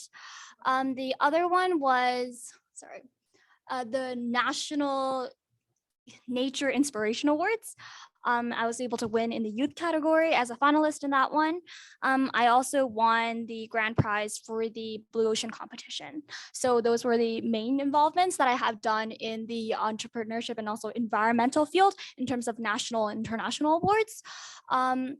And in terms of important extracurriculars, I think it was not just one, because my awards, they're not like ISEF, the International Science and Engineering Fair, which are super reputable, or like the Junior Breakthrough Challenge, which is hosted by Khan Academy, which is, like really big, but it's rather like the culmination of like the mindset that I hold. I think it's the innovative mindset and the optimism that I hold for the world and the future, which really stood out. And I think I forgot to mention this on my slides, but in terms of stats, I have a projected 45 out of 45, and my ACT is, I think, a super score 34, but by all means, like, that's really nothing on paper, because there are a lot of people who do, IB and AP, like Paul, or other people who like excel in a lot of different things. So extracurriculars definitely do matter. And I think it's the mindset. If you don't have one thing that you're super strong in, it's definitely the mindset that you hold in doing all the extracurriculars as a whole. Last question was, how did I reach out in a public school? It's very difficult. Our school is huge. We have a graduating class. We graduated yesterday, actually, Paul and I, for about 400, 500 people. So there's definitely, the guidance counselor is super overwhelmed. So the first thing is definitely to reach out early. In terms of teachers and things, I reached out the summer of my grade 11 year, so before grade 12 started. So I was able to talk to my teachers, my chemistry teacher, and my English teacher in regards to recommendation letters. Was that the third question, or did I read? That's the third question. Okay, all right. Yeah. So yeah. Okay. Thank you. There's a question in general. I think it's mostly for you guys, right? Do any one of you play video games? And okay, hold on. How long and how often do you play? And do you feel playing video game help with your university application? Okay, who wants to take this one? You want to do this? Okay. So I'm not sure who asked this. I feel like this is a trick question. It seems like a parent, maybe. Yeah, I think so. Okay, so I'm probably going to speak collectively, probably too much. And like, okay, it's not actively helping you at all. Like, unless you're like going into a major that somehow is related to it, yes, sure, it could help. But like, I think it's fine. You gotta, like, the next 4 years should not be only I need to get into this school. Whatever I'm doing has to be getting into this school. Like, it's got to be balanced, because at the end of the day, it is 4 years of your life that you're never going to get back, and it's high school, right? So just have some fun. If you're like, get into it, like, work hard, do extracurriculars, try and get into university, but also have some fun in these next 4 years, because you're only going to get one high school experience. I would like to add something to that. I agree with what Gavin said, but I got my internship by playing lead with a lawyer. So okay, I think that was helpful. Okay, all right. Okay, so there's another question. What's the threshold for grade? I mean, you guys were talking about, you have to have a certain threshold, and they're wondering what's the threshold for grade. Anyone? Threshold for grade, for like a school grade. Internship? No, for school grade. So, well, I mean, okay, I think I can take this one. It depends. It depends on the school you're applying, right? So correct me if I'm wrong, Jessica. For the US school, I think we're looking at. I'm talking about the OSSD, right? I mean, you can convert from IB or convert from AP. Minimum 95, I would say, right? Sometime maybe 96 or maybe 97, right? For Waterloo Computer Science, just giving you a quick reference, this year, right? I mean, this is not a official number, but I think you need 98 to be considered. No guarantee. 98 for Waterloo CS, right? On top of that, you will need some good extracurricular a good essay and interview performance as well, right? Because we see many more students are getting good grades over the year, right? So, okay. The next one. This is a general question. How did you find opportunities to join internship or volunteer? So for internships, I think it's like there are loads of competitions like debates or mock trial and moots where you get to meet a lot of professionals who are judges, who are organizers, who are people who are interested in this kind of thing. And it's very important to like network with them in that way. Like I know it's kind of more easier said than done, but really like how we did it was just, I don't want to speak for everybody else, but for I did it personally, it was after a competition, I got everyone's contact information and then I reached out and people after people would be able to refer me to somebody who was in the market for a volunteer or an intern. We had a phone interview and he seemed very impressed with me. And I started like the following week. So going to these competitions is a great stepping stone for being able to meet professionals who might be looking for students to help them out. And there's no guarantees that it will work, but I think like institutions like Linky would be able to help with that by matching up people with these kinds of opportunities. And you can just also reach out like while you're out and about. I'm not saying like go ambush somebody having dinner with like an application, but just keeping in mind that like all the connections you have in your life and all the people who might be looking for interns, they're everywhere and they need way more than they can get. So it's easier than you think. Yeah, for sure. I mean, one thing I want to say, try to go out to, like Paul mentioned, go to different tournaments, competitions, conferences, right? And really try to build connections and try to build relationships, right? There's a student from Waterloo who got into Harvard in 2019. He was in the medical field, right? And he was in the cancer research. And I met him the year that right after he got admitted by Harvard. There was a party. Remember, Harvard every year they hosted a party, right, at the U.S. consular. So I was there. I talked to him, and he basically told me, hey, I asked him basically, hey, how did you get into this field, right? Because he was doing a research with a professor. I believe the professor, not from Canada, whether it's a UK or US, I can't remember that one. But he told me he went to a conference, like a cancer research conference. He met the professor on the conference. And then he took the email address or whatever the contact information, and then he reached out right after the conference, right? So that's how you do it, right? But one thing I wanna, make sure that we all understand, right? You send out 100 emails, you send out 1,000 emails, you make hundreds of phone calls, right? And you're gonna remember this. Many of them, I would say 90% or maybe 95% or maybe 99% would say no, or you receive no response. It doesn't matter. It doesn't matter. All you need is one yes, right? So if you send out 1,000 emails, 999 say no, that's fine. I don't need all of them say yes. I only need one yes. So don't hesitate to reach out. That'll be my message. All right, okay. There's a question from Gavin. Gavin, what is climate change policy? Is it? Yeah, climate change policy costs you mentioned during your presentation.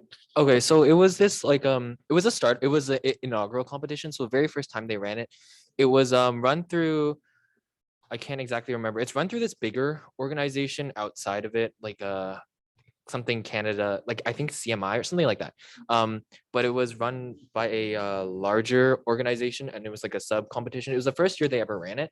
And it was run by like university and high school students. So I'm like, okay, it didn't seem like anything big, but I'm like, okay, it's just it's like 2 weeks. It's like sort of a crash course thing. I got the time, why not?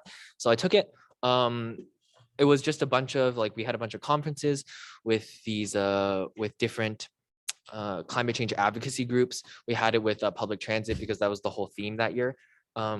So essentially we were split up into teams, and what we did was we created a pilot project to tackle the lack of youth use of public transit, so specifically busing in my community. So we did that, like we came up with like a pitch and all that stuff, presented it, and then it went well. So we were like, cool, let's just let's share some of these ideas with the actual public transit board. And we thought like, okay, let's do some stuff with them. Let's just share some ideas, even if it doesn't get implemented, we can still like share sort of the ideas we come up with and like the like stats we've pulled from our research with actual students. So I think it was just a fun opportunity. You might not think of it because it wasn't necessarily well established, but yeah, I think they're running again this year. They might go on in the future, but yeah, it was a great opportunity, and that's just generally what it was. Okay. All right. We'll take 2 more questions from online, and then maybe we can try to break our, the audience here into 2 rooms, and then we'll give everyone another 5-10 minutes. We'll try to wrap this up by 5. All right. So we'll take 2 more from online. The first one, what is the best time to take SAT or ACT? I can take this one. I think the best time to me, grade 10 summer. Try to do that during the grade 10 summer, right? It's a bit aggressive, I know, but if you didn't do well, you still have time. So leave yourself more time. Like, pretty much everybody talk about, right? Try to get things started early, right? On everything. We'll take 1 more. How do you apply for the scholarships in the program in US? So it depends. Well, I mean, we're both going to public university. So at least my program, it doesn't offer any entrance scholarships. So you actually have to go out of your way to look for specific scholarships if you're in your specific program or just general. So you actually have to apply for those. Like it's different from Canada, because I know Canada, if you get and you have good enough grades, you'll just get an entrance scholarship of like a few $1,000s. So in America, I'm not entirely sure for private, but specifically for public universities, for international students at UCLA, we don't get entrance scholarships. We have to go out of our way specifically apply for them. I think that's right, right? Yeah, I'm pretty sure that's the situation. Okay. Actually, I do have a question for Gavin. This is for you. Gavin was in a Ivy trip with Miss Pan like a couple years ago, right? So after that, after he came back from the trip, he's pretty determined to go to US. Is that right? Sort of, yeah. Sort of? Okay.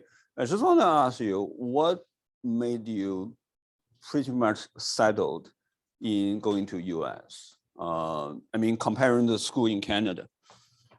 You want to share some? Okay. thoughts? So firstly, like deciding between Canadian, American, and I guess UK, because we have UK people here. UK was off the list because I didn't want to take an extra exam.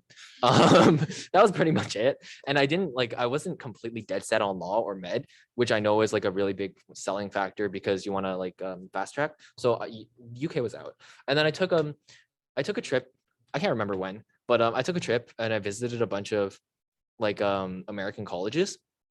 I didn't end up going into any of them, which is funny. But when I went, I think it was a really good idea of like first visiting campuses and getting a feel of like what college life might feel like eventually, and really just meeting a lot of the people there, like just the tour guides, like they're super passionate about what they're doing there. And I mean, they're tour guides, obviously they are, but everybody you meet there super passionate about what they're learning, and it just feels like a great college environment. And even the people who are just walking by, you can sort of get a vibe of what like how different it is, I guess. And that sort of got me set. And I knew I wanted to leave the country. I knew I wanted to get far away. So that trip really solidified it for me, both like in terms of what I wanted out of my college experience, both academic wise and that like community, that like the school experience wise. Yeah, so I definitely recommend it. Like if you get the chance, visit schools and see what you can. Yeah, for sure. We're having another one just in 2 weeks, and this time will be led by me, and yeah, I'll be leading the tour. Another IB tour in July, right? The first, actually July 1 to July 9th. We're gonna have 30 some people in that tour. But anyway, so I think that's pretty much it for the online questions. If you guys have any questions, just you can feel free to reach out to us, right? WeChat, social media, email, or phone calls, right? We wanna hear from you guys, right? If you have questions for our speakers today, and we'll make sure that we forward the questions to you guys. All right. Okay. So thank you so much for everyone online. Hopefully I'll see you soon in person. Okay.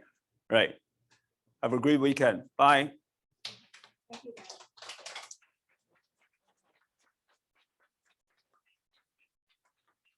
Okay. So